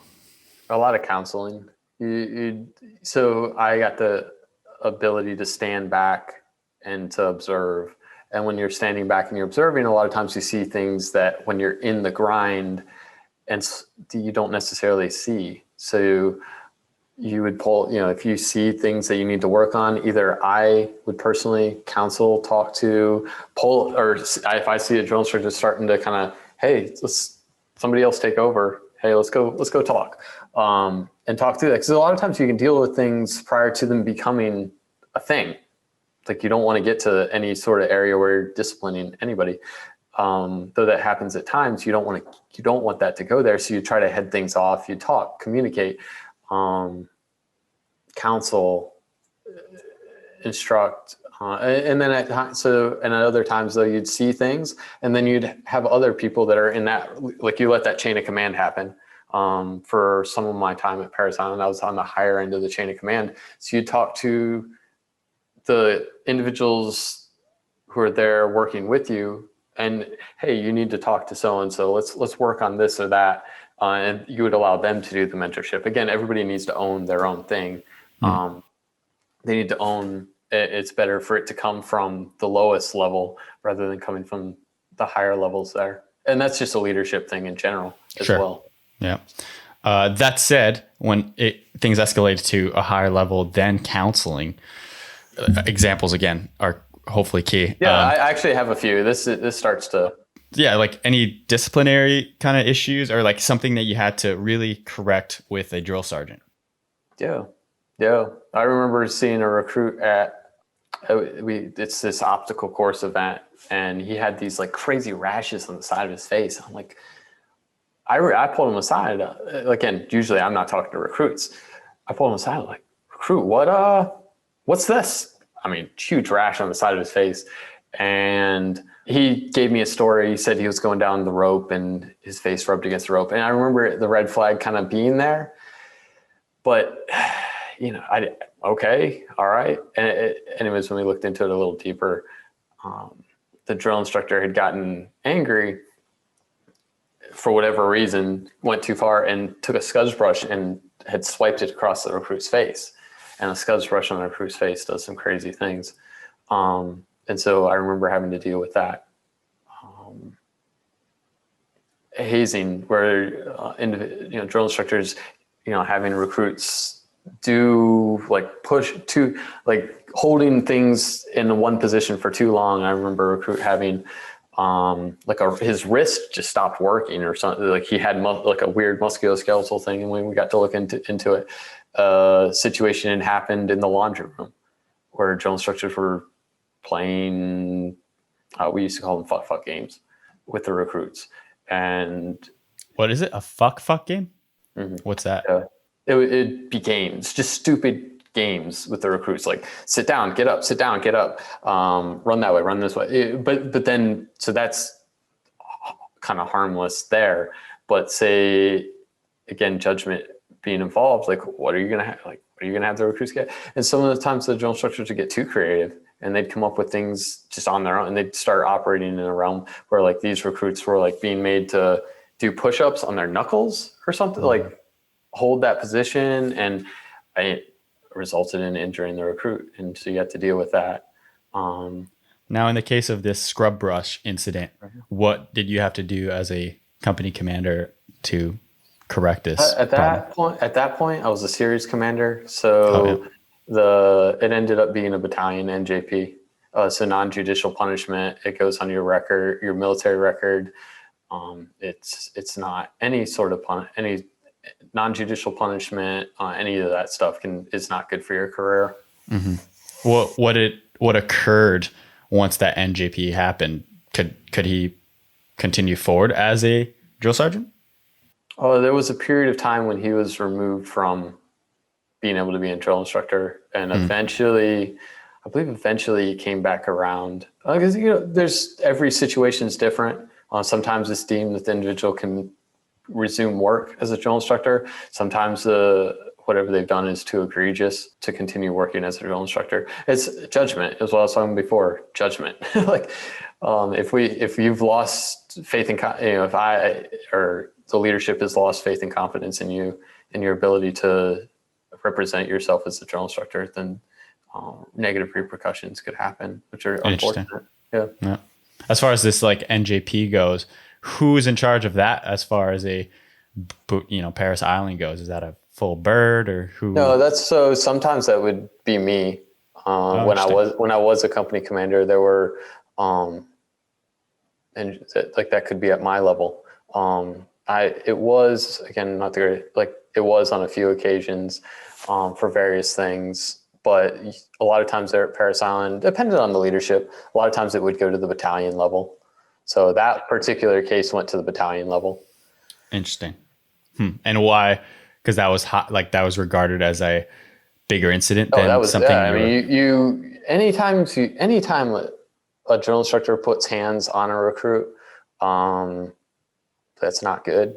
Like you should, once you cross that physical barrier and you're putting your hands on, I mean, that's really anywhere, any career, but especially in that realm. Like if you hit, there's obvious, there's training, instructional, you're talking about drill where they'll like, hey, hold it like this. And they might adjust things a little bit. But anytime you're striking or doing anything, I mean, that's assault. In the real world, that's assault. So that's an actual criminal offense in the real world. So it doesn't. Interesting. But that on that note, so that does remind me of a funny story with the recruit though.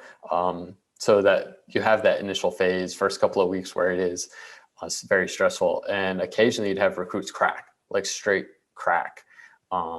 And you see it in their eyes, you see like they start acting crazy, doing weird things. And I remember being at PT one day, observing, and this one recruit he just lost, like something it got weird. Like he just started behaving very oddly. And the drill instructors took him back to the squad bay. And so we finished up PT, I get back to the squad bay and go up there and they told me like, hey, this recruit is doing, and dude, he's up there talking to himself. He's in a different land. Like he's somewhere else, and he's not with us. His eyes are glazed over. He's just straight cracked. And we actually ended up having to call the MPs up. So they get up there. I remember having to tell the recruit, hey, do X, Y, and Z. And he would not do what I had told him to do. So then the MPs do X, Y, and Z. You work, you're going up that a level. Wouldn't do it. So they go up, grab him. He starts struggling. I personally remember seeing him go for the MP's weapons. This dude is crazy. And immediately, they tased the kid right there in our squad bay. It was like, ooh, put him down. Are all the other recruits the other there? recruits weren't there. Okay. No, we kept them outside until we dealt with the situation. Yeah. And I remember seeing him get tased, which is funny. As an MP myself, I'd been tased a few times, so it was fun to watch somebody else get it. But that recruit lost his mind, just cracked. And what was he saying? Like, what was it? He was just not there anymore? He was, dude, his eyes were glazed over. He was in another land, like somewhere. And it was weird though, because that recruit, I had to, anytime a recruit gets dropped from recruit training, they would do an interview with me, like whether it's series commander or company commander, and it would go up this, depending on what it was, it would either be the series commander or sometimes the company commander. I remember having to talk to that recruit before he left, and him having a completely normal conversation with him, being like, "What in the world?" So it's weird. Wow. But you would see recruits crack. They they just lose their mind. They mentally couldn't handle what was happening there, the pressure that was happening. Was he back to his wits once you interviewed him, or still? He was back around when I talked to him. The last time I talked to him, yeah, he was talked to me like a normal person, which is just like, okay. So what was he saying in that interview? There is like a psych ward. He went to the psych ward for a while. So what was he? What was his explanation? I don't remember the exact conversation. Yeah. I don't remember him. I remember him talking something to the extent of like he didn't remember what happened, or it just everything went haywire. Wires got crossed in his brain. Yeah, it's potentially something that went wrong in the MEPS process of like, where they're phasing you out before the military, or something he just had never experienced. So yeah, that's a good point. There's a extensive, like they try to catch those kind of things before you come to recruit training, but you would frequently see recruits get dropped for things that weren't caught prior to or by MEPS. They wouldn't catch things, or you just have people can act completely normal on the outside, and then at some point down the road you're like, oh, this guy's not normal, or they aren't able to handle what the military is gonna, that kind of environment. Yeah, crazy. And that's the whole point of the environment, is to weed out people that shouldn't be there. That's true. One of the points of the environment. One of the crazy stories I recall hearing in boot camp, actually, all right, a tamer story is there's always the escapee recruits that try to run away and like at night. So like, to be fair, there are people standing watch, but not, at least in Coast Guard boot camp, at every exit. Where is Coast Guard boot camp? It's in Cape May, New Jersey. Okay. So, you're kind of in I think it's a slight peninsula. Mm-hmm. And a good part of the base has a beach. So it's not the easiest to run away from. And then you still have to get out of the gate, right? So that would be hard. You could take the beach, but then even then that would be weird. I don't know. I'm not trying to give people escape routes. That's why earlier we were starting to talk about getting at it. I'm like, yeah, that's not something I'm going to talk about. Like, yeah. So that's pretty funny in itself. That's like a Stripes moment, like that old movie Stripes, like trying to escape. But no, that's not a funny story. This crazy story I heard was, I believe there was a recruit. I know this happened. A recruit was seen by another company's drill instructor, sergeant or company commander out there. So he was out in the fields like at night doing some kind of walk, and he sees a recruit jump out the second or third story window of his squad bay in a very like suicidal jump, right? Lands in a bush, realize he has not succeeded in his suicide attempt, and just shakes it off, walks back up the stairs back into his squad bay. No. And I don't know how they pinned him down as to who he was, because he just went right back to bed. And like, it was like, what have I just witnessed? Yeah. And I don't know what his prior mental background was, potentially he was suicidal or something. But that was unfortunately my experience at Parris Island. Kind of the thing I was talking about, 2015. The thing that really cracked things open was the spring of 16. So there's things we were working on, things we were aware of. And there was I remember there being a faction of people who were like, no, everything, like the way things are happening is how it's supposed to be. And there's another faction that's like, I don't think, like, we need to work on some cultural things. Anyways, the recruit jumped off the third story balcony of a squad bay. It was the company next to me. It was in my battalion, the company next to me. And the recruit jumped off the third story balcony and ended up ending his life early on in training. That opened up a can of worms, repercussions that, I mean, it was bad. Congress got involved. The president got a what they call a red dot message. Things got bad for a while. But it was like recruits cracking and doing things while I was there. Fortunately, not in the actual recruit training process, but in that initial processing phase, there were a couple other recruits that jumped off high areas. And one, I'm trying. They both were pretty messed up. I'm trying to think. I think another one actually did end up killing himself doing that. Man. It's a stress level at recruit training, and it's meant to be that way. It's meant to be very high and all these kind of things. And MEPS tries to screen these people and all that, but I can't tell you how many people I sent, how many people I saw crack and start to deal with inner demons that got them, that were like, we can't continue training. Like you can't continue recruit training. And how would you say, again, getting back to that, how culture evolves, how would you say current young men and women that go through the boot camp, how would you say they're currently dealing with it? Better or a little worse than in prior history? You know, because there is that whole PC culture now of ratting people out too, and you know, everything's an issue and exposed culture. It's so, and there's the debates, and I'm more than willing. Like I've had plenty of discussions, whereas I take the more, hey, there's a lot of video and stuff out there. We need to be mindful of what we're doing. And other people are like, it should be like the old days. And there's a balance. There's somewhere you have to meet. Because I do believe recruit training should be extremely challenging, and it should be whether you're in any branch, should be an earned thing. Being from the Marine Corps, I believe you should earn it. You should earn it. It should not be easy to become a Marine.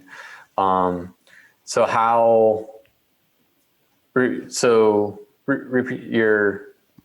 My question is, you know, the whole PC culture and everything, and how people evolve, and there is that kind of whole rat people out and not necessarily rat people out, but like addressing issues and exposing things, right? And that's kind of the climate that we currently live in. Did you witness that? Yeah, and how's the fortitude of recruits evolved? When I getting there in 2015, dealing with a lot. Hey, we've had 15 years that we've been at war. Things got a little crazy at recruit training. I had 3 years. I felt like my time at Parris Island dealt with a lot of cultural change. Like, hey, we need to modify what we're doing. We need to find a balance between training recruits, but making sure we're doing it the right way, so that if Ma and Pa Kettle out in Kansas, or in my case, anywhere east of the Mississippi, came here and saw what was happening, like a reasonable person could observe what's happening and say, yes, that is training.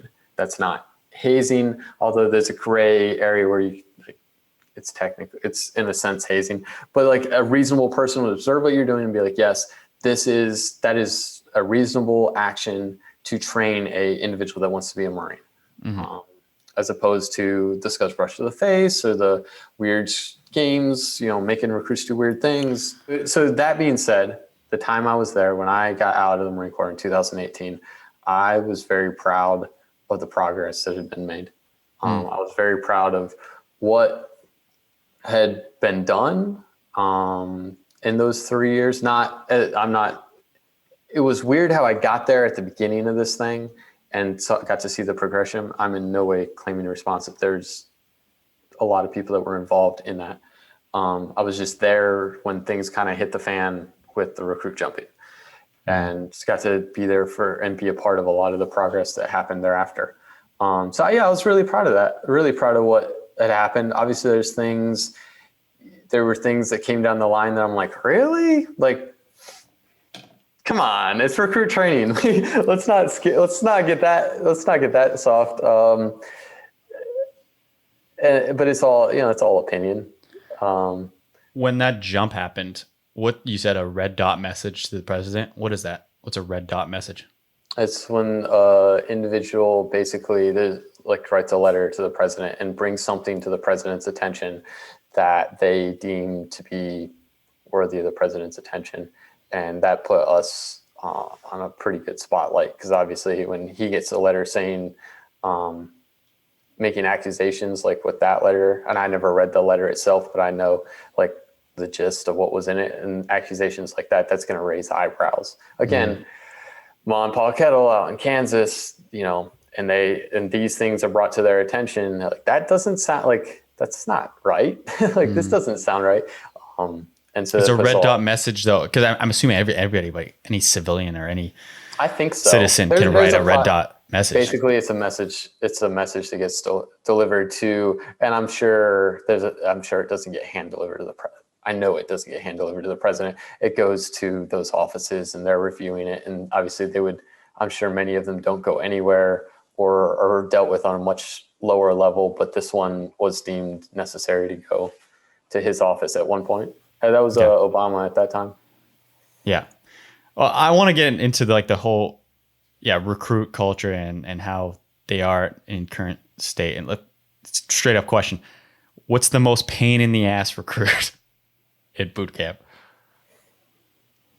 Pain in the ass recruit.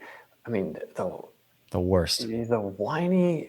That's what you think of the stereotypical, like, kid shows up, I want to be a Marine, and then they're just weak. They're just weak. You know, you have an expectation of what you believe is acceptable, you know, as a Marine, and you have to remember you're training basic level Marines. You're not creating special forces. You're not. But even with that in mind, just the whiny, weak recruits that want to like complain about everything, and probably, you know, the most pain in the ass recruits would probably be the ones that you know should not be there, but they ride that line where you have to work really hard to get them gone. You've got to do a lot of paperwork on them, or a lot of counseling. Because I cannot just walk into the squad bay and be like, recruit, you're out of here. There's a process that protects. Again, we talked about different people flourishing under different leadership levels, and some people just rub people the wrong way. So there is a process. There are processes in place that protect recruits from just, you're gone. It's a due process, right? Yeah, sometimes we'd even move, if a recruit wasn't doing well in one platoon, sometimes we'd move them to another platoon to give them to give them a chance. So yeah, those recruits that you had to put a lot of work into, like, you know, they shouldn't be there, and you got to put a lot of work into to get them home. I dealt with dozens and dozens of recruits like that when I was there. It's 10% of the people take up 90% of your time, kind of thing. Yeah. Those guys. Interesting. Again, the Rescue Swimmer Mindset. So RSM training circle on Facebook. Somebody asked Penn. He asked, how can you be an outstanding recruit yet not stand out? So how to do well without making yourself a target. Yeah, I think so. That goes two ways. To be an outstanding recruit, in my mind, would be that you went home with an award from, like, you were the top of your class at recruit training. And in that case, you have to stand out. Like, if you just want to be successful, like, do recruit training and not get, if you just wanted to do recruit training, do well at it, and set yourself up for success in your future endeavors, you just do everything you're told. Knock it out. Do it. Run your hardest, your fastest, mentally strong, physically strong. You just do it. You get up and you do it. That's what I remember, looking back, talking earlier about, like, OCS. I feel like that's kind of what I remember my dad telling me, keep your head down. Yeah. Everyone tells you that. Yeah, right. Like, and I remember going to OCS with that mindset, and while it worked for me, looking back, I wish, because the whole idea of an officer is that you're preparing to lead Marines. So I remember looking back and being like, I could have challenged myself more and developed myself a lot more by putting myself out there more. And they're not just trying to drop anybody. So if you're putting yourself out there, you're going to be more successful. You're going to get more from the process than if you just try to stay hidden. So looking back at OCS, I wish I would have been more aggressive, that I stepped up more and not tried to, like, when they're looking for somebody to take a leadership role, you're like, hope they don't look at me, like, trying to stay hidden. So yeah, if you want to be successful in the realm of notable achievements at recruit training, you're going to have to step up. If you just want to graduate recruit training, just do what you're told. Yeah. It's not that hard. Yeah. True. Perfect example. Like, my recruiter told me the same thing. Keep your head down. Yeah. That's a perfect example of avoiding that leadership when they're asking, like, hey, who wants to do this? Right. So everyone had told me, keep your head down. So I'm there and I'm in formation. I think it's like day 2 or something, right? And they're trying to establish people's position. So who wants to be this for the company? Who wants to be that? And I think one of the first selections that they did was who wants to be a drill member, right? And at first they were pretty strict about it. They were like, okay, who's got a prior leadership role? So who's been a manager in a company, right? And it was pretty minimal, but a couple people raised their hand. And to be fair, I don't think I had a management job at that point. I was 19. Then they were desperate because they needed a good amount of folks. So then they went down the line of, okay, who's played a sport in college or who played a sport in college, a team sport in college. And I was like, yeah, I played a little bit, but I was like, they don't know. And then it got to the point where they were really desperate for individuals. And I felt like accountability wise, I felt like they knew they had my record somehow. And I thought they were really pinpointing me. And I was like, it got to the point where I was like, I can't keep my head down anymore. They're like detailing exactly what I've done. So like, they were like, okay, who's played a team sport in high school? And I was like, they don't know. I was like, they don't know. And it got down the road to, all right, who's done any kind of position like construction or manual labor that wasn't working at McDonald's? And I was like, okay, now they're literally saying what I've like, they are looking at my record and saying, why haven't you raised your hand yet? So I'm like, damn it. So I put my hand up and I was very upset. Because I was going in there with the keep your head down mentality. And when I failed that within the first 2 days, I thought, oh, it's game over. But that turned out to be the best thing for me. Exactly. I got to lead others. Like I got it develops you.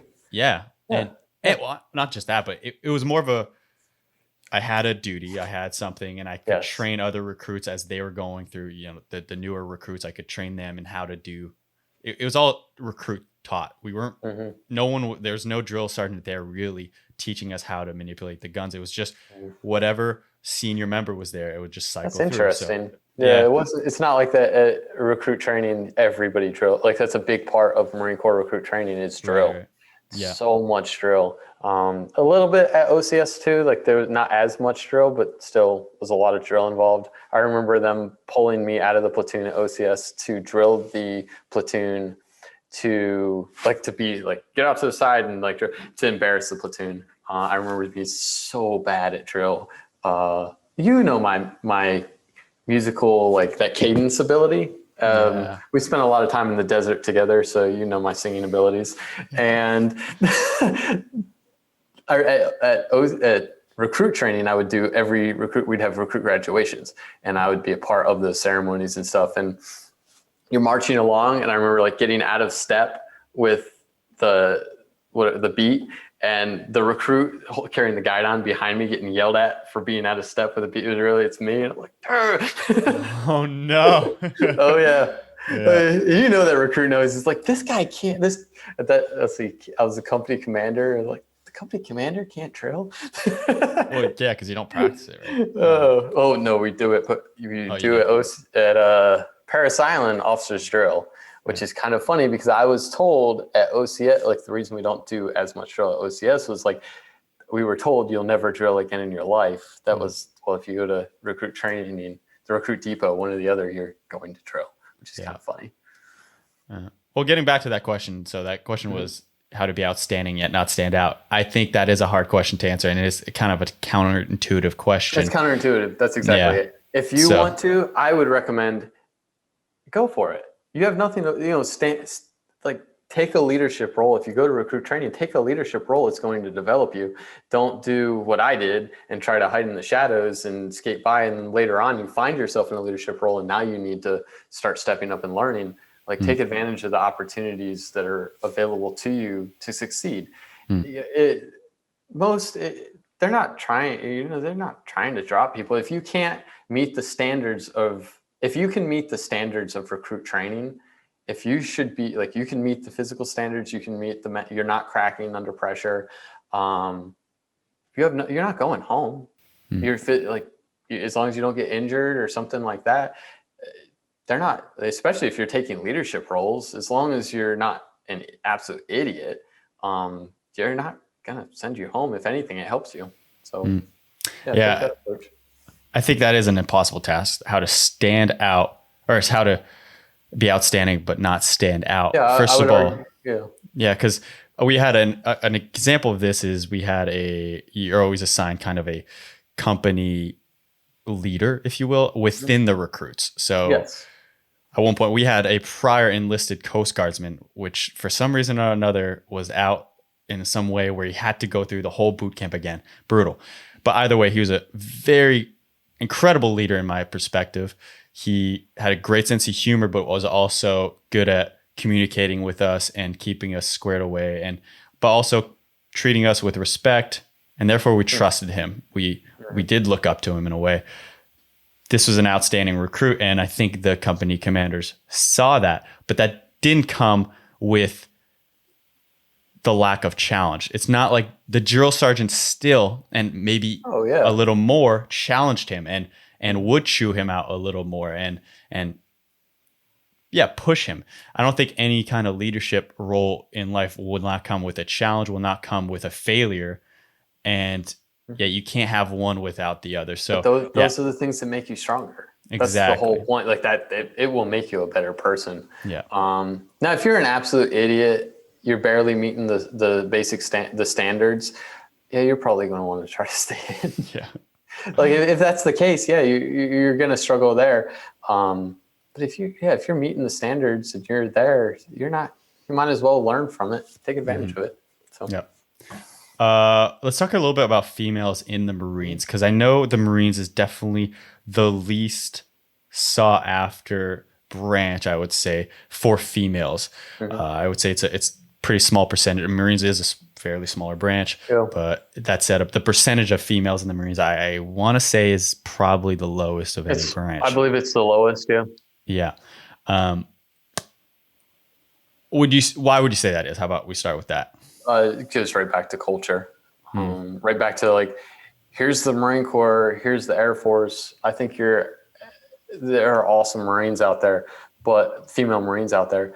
But I think the average, and of course they're trying to up the ratio, but it's a tough battle to win, to like up the ratio of female Marines, because you have the Marine Corps culture is such, and the persona of what a Marine isn't as attractive to most females that are wanting to join a military branch are probably going to look at the other branches before they look at the Marine Corps, just based on the culture of the Marine Corps and like what we bring. That being said, it also attracts a lot of awesome females to the Marine Corps because they want to be the best. They want that. So it hurts.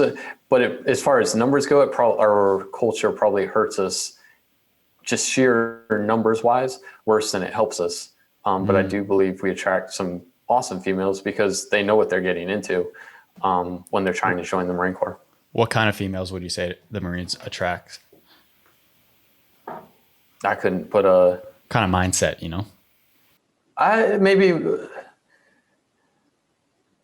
there's a grit to that, but it's the same mindset that attracts the males though. Again, I have come to see there's just so many different things that succeed, so many different types of people that are very successful, and they don't look the same in any way, shape, or form. Their approaches are so different. So it'd be hard for me to say, like, this is the kind of female that's successful in the Marine Corps. I've seen very serious to very witty to just the whole gamut. Mm-hmm. Yeah. It's not, it's still, though that we don't have per ratio, we don't have a lot of females. There's so many females in the Marine Corps. Yeah. That said, why are they separated in boot camp? What's the thought? Yeah, so culturally that's a thing that goes back years and years and years. Marine males and females were always separated at recruit training. As the years have progressed, ironically, again, something else, when Obama was in office, he gave when I was there at Parris Island, he gave a directive for us to integrate recruit training. It was very political there was a lot of stuff going on. So I was there at Parris Island when we were doing a lot of discussions about how we're going to integrate, what we're going to do. I remember being very ready to have a female platoon in my company. There were discussions of that at one time, brief. It didn't happen when I was there. It did happen. One of my really good friends, so they started swapping leadership. There were leaders that would go to the female battalion and females that came to the male battalions. On the first ones coming to 3rd Battalion, which I was in.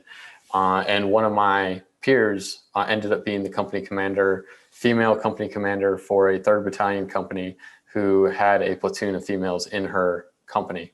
That was after I left. That was 2019 that happened. And they were successful. They were fine. It all comes down to leadership, judgment, like how do we treat each other? And they were successful. When I was there, we were doing a lot more like we would be on track. So that when we picked up day 1, there would be another female platoon picking up that same day, or series rather. So like 2 platoons picking up that same day. And then we would go through the training cycle together. And anytime we could do mixed events, whether it's hikes, the rifle range, like a lot of different events, we would try to integrate. Because there's a lot of pros and cons. There's pros and cons to integrating male and female recruit training. Just males, you can really we're dudes. We get distracted by females. Is what it is. So you can do that recruit training piece without a lot of the distractions. Maybe that's a pro, but the cons are that males and females need to be peers. They need to be equals in the service. So, for the rest of their career, they need to treat each other as peers. If you're at if at the very beginning, when you're laying that foundation for being a Marine, you're like, making fun of 4th Battalion over there. It's counterintuitive to later in life, or, treating each other like peers the rest of your time in the Marine Corps.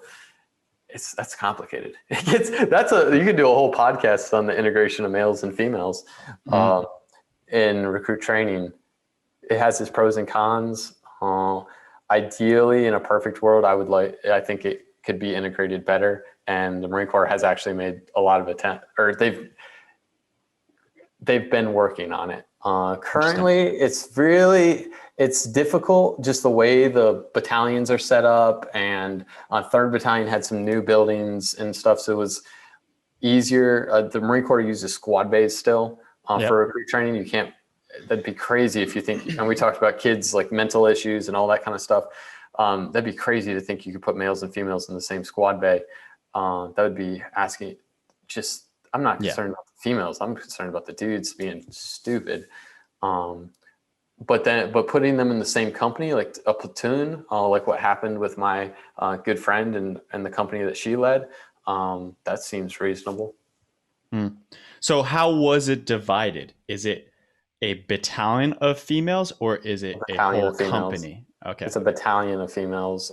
There's at Parris Island, there's 1st, 2nd, and 3rd Battalion.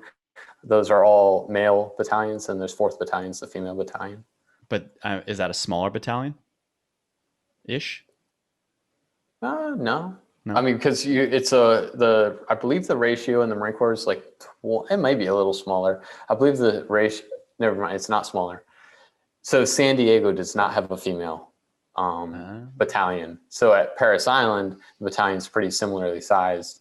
So because you don't have all the females in recruit training go to Parris Island. There were talks about that changing. I don't know what the status of that is. I've definitely, since I've gotten out of the Marine Corps, I've definitely kind of moved on in life and not really kept up too much with the news of all that stuff. But that said, don't they get female drill sergeants as well? Yes. Yeah. Strictly female drill sergeants? Yes. That being said, there was leadership, like there were first sergeants for companies they were moving males and females back and forth. They were moving senior sergeant drill instructors back and forth a little bit. They were making as much as the Marine Corps could. They were starting to make leadership integrations both ways in that regards.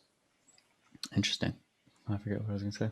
I think one of the other questions you had there was going, you had a couple more questions in regards to the females in the Marine Corps. Yeah, I did. Well, I don't know what the status of that is. As far as you were talking about recon, and stuff like that, I don't know where that stands, on females integrating into those realms of the Marine Corps. yeah. One of my questions was, females, and are they allowed or eligible to go down the Marine recon route? Because I know it's open to Navy SEALs, and that was actually a heated discussion we had recently. And if you look at one of our previous podcasts, we had the first female to graduate Coast Guard rescue swimmer school. So not the first, to correct our previous statement that people, or it wasn't inaccurate, but people misinterpreted. She's not the first female rescue swimmer, but she was the first to graduate from the Coast Guard school. Anyway, she was talking about going through her selection process, but she also, we had a discussion about the first female that would go through something elite like Navy SEAL school, or BUD, sorry. And yeah, it opened up a whole can of worms in the comments of that clip of people going like, it was kind of cliche, to be honest. It was like, they should never be a Navy SEAL. Dude, I have always said, and I will always say, if a female can, the standards should be such, we're dealing with life and death. There should be standards in place. Like, this is the standard. Here's the job we have. There should be standards that replicate the needs. You need to be able to meet these standards in order to do this job. If a female can meet those standards and do that job, she should absolutely be given the right to have that job, period. But it gets weird because sometimes we start like, oh, we'll let them in, but then we'll start lowering the standards. That discussion gets weird, so many things. But if the standards are in place and a female can meet those standards, why wouldn't we let her in? Mm-hmm. I mean, it's her right, just like it's my right. Yeah. So. No, I agree. I completely agree. And that's what the rescue swimmer school has been like in the Coast Guard for a long time. But some of the arguments that are made on those comments is, oh, well, if you're put in a place of combat, then a male is predisposed to assist a female more so than his male colleague. That's always an argument. I've heard that conversation so many times. When we deployed, we had females in my company. We were selective in who we took, but they were awesome. They were better than some of our males. Granted, we did not see actual combat on that deployment, but we were more than ready for it. And I think they would have done great. And I've heard that argument so many times. And the females that are attracted to those sorts of occupational specialties, elite forces, they hold their own. They're badder than I am. They're people I wouldn't want to get in a fight with. It attracts a certain mindset, and if they can make it through those processes, they're typically pretty awesome people. Like, they don't need you to hold their hand. Yeah.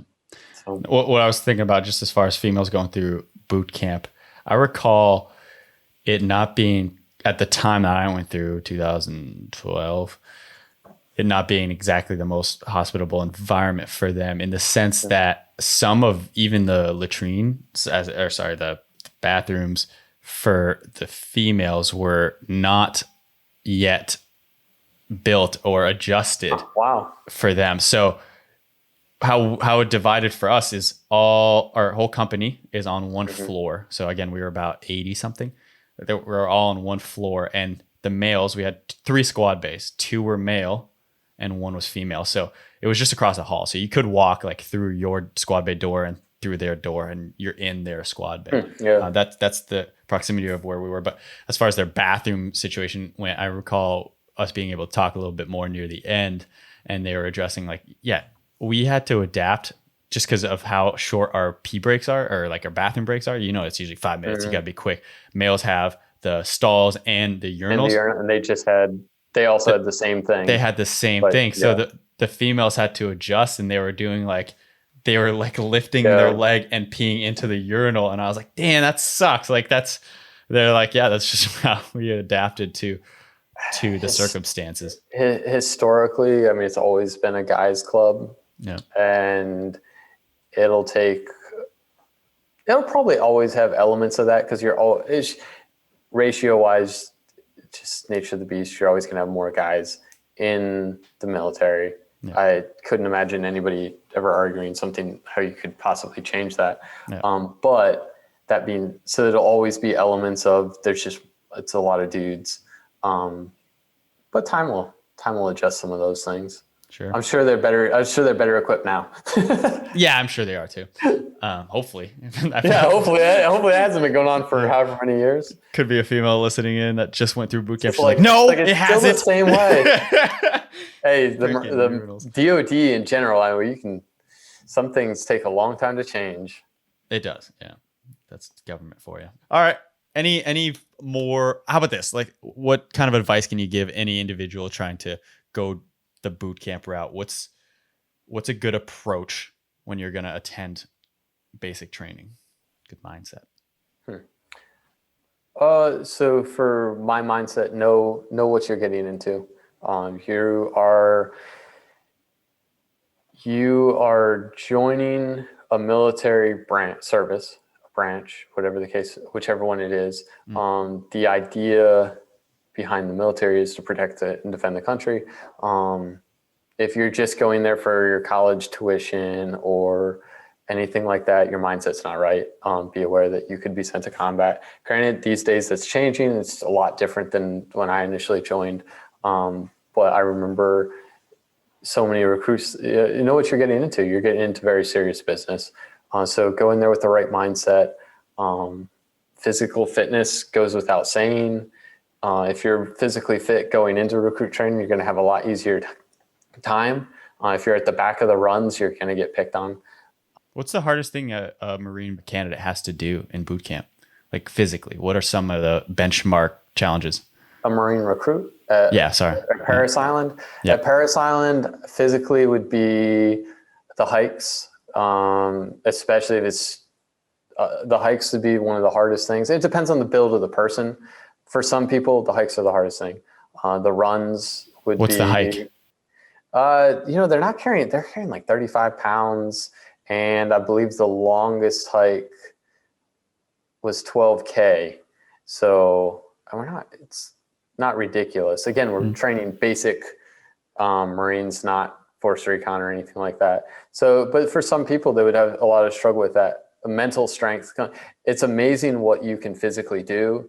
And in the time that you're there, you don't realize that. And later on, and that's kind of the whole point of a lot of trainings in the military, no matter what they are, is developing you to fully reach your full potential of like mental strength.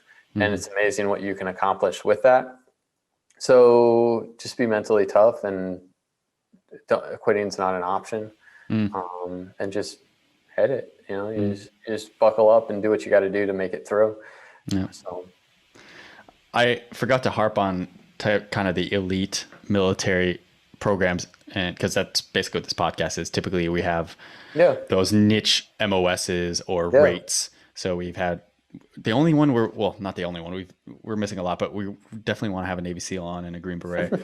That said, what's the elite in the Marines? Recon. I said that wrong. The Marine Raiders. It was known as MARSOC in the past, I forget how many years ago, but not that long ago. It changed to the Raiders. It's kind of a historical name that the original Marine Special Forces was given way back in the day. But now it's the Raiders. They are part of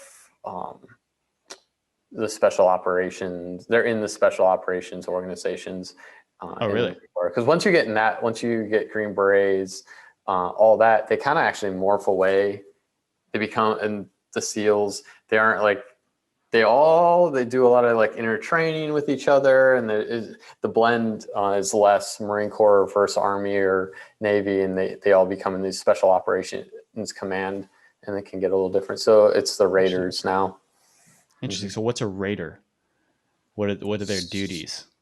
It would be so if you wanted to be special forces in the Marine Corps, it would be the Raiders. But what do they do? Like, what's their mission?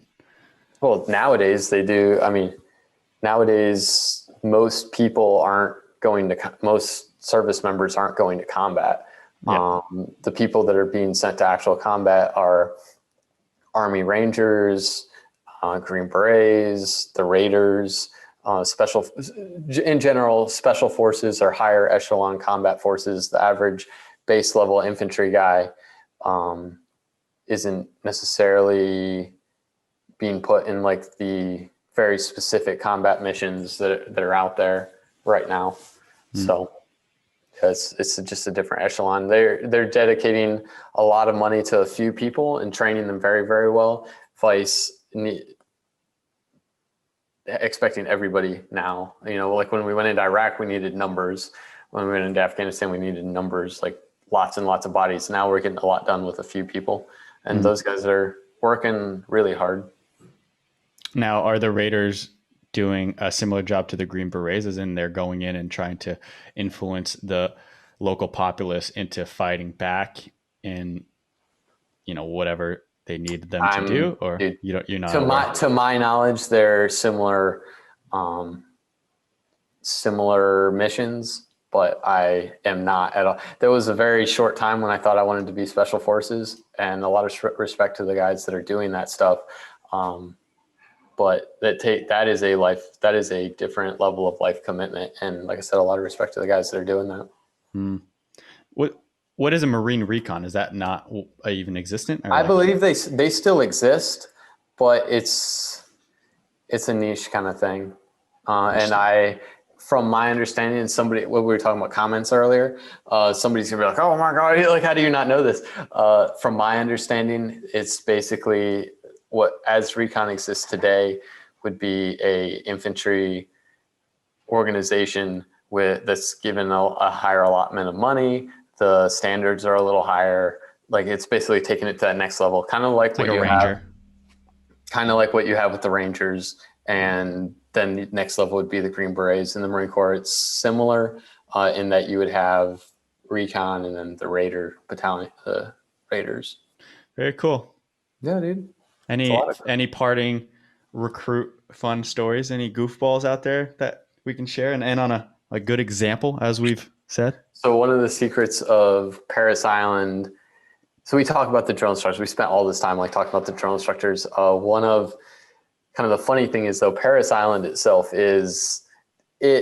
brings its own challenges, whether it's the heat in the summer or the very, very humid cold that really cuts through everything in the winter. Not that you get to wear anything anyways. You're like wearing a t-shirt and shorts and it's 40 degrees and blowing wind because Parris Island is an island in the middle of a bunch of water. Anyways. Wait, do you take a boat out there? Sorry. No. There's one bridge. There's a bridge going on, bridge coming off. So the thing that people don't talk about much though is the sand fleas there at Parris Island. It's basically, imagine a gnat that's souped up. It has like a mouth kind of like that, and they bite, and their bite hurts really bad. So imagine being a recruit standing at attention outside. These sand fleas come out when the weather is the nicest. So imagine fall, mild weather, no wind. So when you think that things are going to be awesome, that's when the sand fleas come out. And they swarm. There are so many. They even spray Parris Island for them. They're so bad. And dude, so imagine being a recruit trying to stand at attention with sand fleas landing on your face and your hands, like biting you. And it is like, their bite is horrible. It's a really bad bite. It's very, very annoying. So I remember a recruit being out, he was getting ready to run the CFT, the combat fitness test. And it's just a series of events you have to do. And that particular morning, man, these sand fleas were swarming. I'm talking, like, it didn't matter. Obviously the recruit, they have to be given bug spray. I mean, no, you cannot physically go withstand. I would love to see somebody that can go withstand a swarm of sand fleas with no bug spray. But even with bug spray, they try to bite you. So this recruit's standing at attention and like ready, and these sand fleas, I mean, they're just swarming. I'm getting bit, drill instructors are getting bit. Of course, we act like we're not being bothered by them, except when the recruits aren't looking. Then you're like, oh. But this recruit had like just sand fleas like just swarming him, and he's like, my face is melting off, and the drill instructors are in his face yelling at him. He's a great recruit. The kid was witty. He made it through recruit training. He was a short recruit, hilarious, but he's like, my face is melting off, and the drill instructors are just eating him alive, and these sand fleas are swarming. All the recruits we're all miserable, and of course, since he's like visibly showing that he's being bothered by these sand fleas, of course they're making him stand there longer, and it's miserable for him. Yeah, different world. Sand fleas, they're horrible. I have seen those videos of like recruits passing out in the heat, like at attention, and they lock their knees out. Shit. Yeah, is that what it is? What's with locking your knees? Lock your knees out, it cuts the circulation. You end up eating the deck. Yeah. Interesting. Why? I believe circulation. I believe if you lock your knees out, I have never done it. Like we were always told, don't lock your knees out. So yeah, just nervous, all that tension build up. You're trying to stand super still at attention, lock your knees out, circulation gets cut off, and you black out and face plant at graduation in front of your family. Yeah, there's always those videos of like recruits passing out, and like drill sergeants either like waiting until the ceremony's over or attending to it. Yeah, right. It's like a weird, like, what do we do? the Navy corpsman comes up from the back and like they slide him out and stick him on a golf cart and get him out of there. Yeah. Well, there's a video of a recruit passing out, and if you guys are tuning in on YouTube, maybe I'll put it up, but passes out, head down, and he's still at attention, face down. No, I believe like he comes to, he passes out, comes to, gets back at attention, but lying down. He doesn't get up. I believe it. 100%. All right, Rob. Dude, it's been fun. Thanks so much for coming on. Absolutely, man. Thank you. All right. Thanks so much to Rob Alexander for coming on today's podcast. Rob Alexander, we got to talking a little bit after the show. He's going to come on because what he is very passionate about today, he's kind of honestly let the whole Marine thing go. That's in the past for him. So what he does currently, and he's very passionate about, where we met was in Knowles, and Knowles is National Outdoor Leadership School, and he was going through the Outdoor Educator program with me. So now he is a very dedicated fly fishing boat captain. He's kind of my mentor as far as getting into the whole fly fishing game. We're going to have him on the Wildertainment podcast talking about that. And fly fishing, no, I think it's building up, but it's pretty niche. Is it niche? Either way, it's really a underrated sport. It's more like hunting, in my opinion, than fishing. You're sneaking around, the way you can go in different little creeks, and how you're dropping, how you're casting. It's a beautiful art. So Rob is a dedicated charter boat captain. So if you guys want to get in touch with Rob, who is currently in the South Carolina location, his Instagram is, I'll put it on YouTube here, but Captain Rob Alexander. So you can look up Capt. So like as in the first part of Captain, CAPT, Capt Rob Alexander. So all one word, Capt Rob Alexander. It'll be on YouTube there. So if you're interested in fly fishing and connecting to this with this prior Marine that runs a charter boat, hit him up and get into that. He'll be on the Wildertainment again. So you can check out Wildertainment. That'll be down the road though. We have a lot of good shows like a plane crash. So subscribe to Wildertainment because that's going off of the Rescue Swimmer Mindset platform very soon. Cool. Perfect Form, once again, is on the rescueswimmermindset.com, breaking down the technique to be a elite military operator and succeed. Because once again, you will not succeed in the water, any water sports, without technique. It's not one of those resilience things per se. Well, sticking with it and the discipline of it certainly is resilience based, but efficiency comes down to technique. So how efficient you are, how much knowledge you have, how much technique you have, how perfect is your form.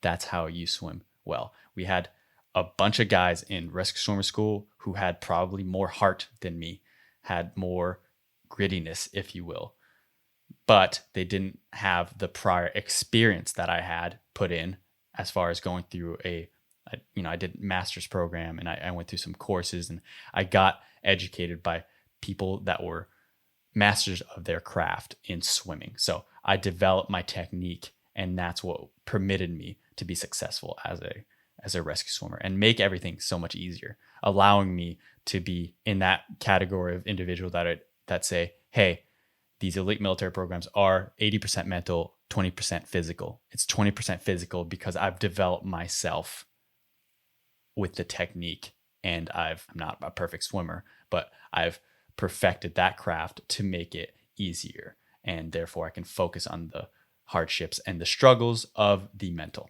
So once again, Perfect Form Masterclass, rescueswimmermindset.com. That's going to be end of January. And then there's a Q&A, so you get to interact and be in this live course with us. Spots are filling up, but if you guys keep signing up, that's fine. We'll do 2 courses, so go ahead. Don't feel like it's too full for you. Great. Rescue Swimmer Mindset. Tuning out. Bye-bye. I wanna be a mountain climber. I wanna be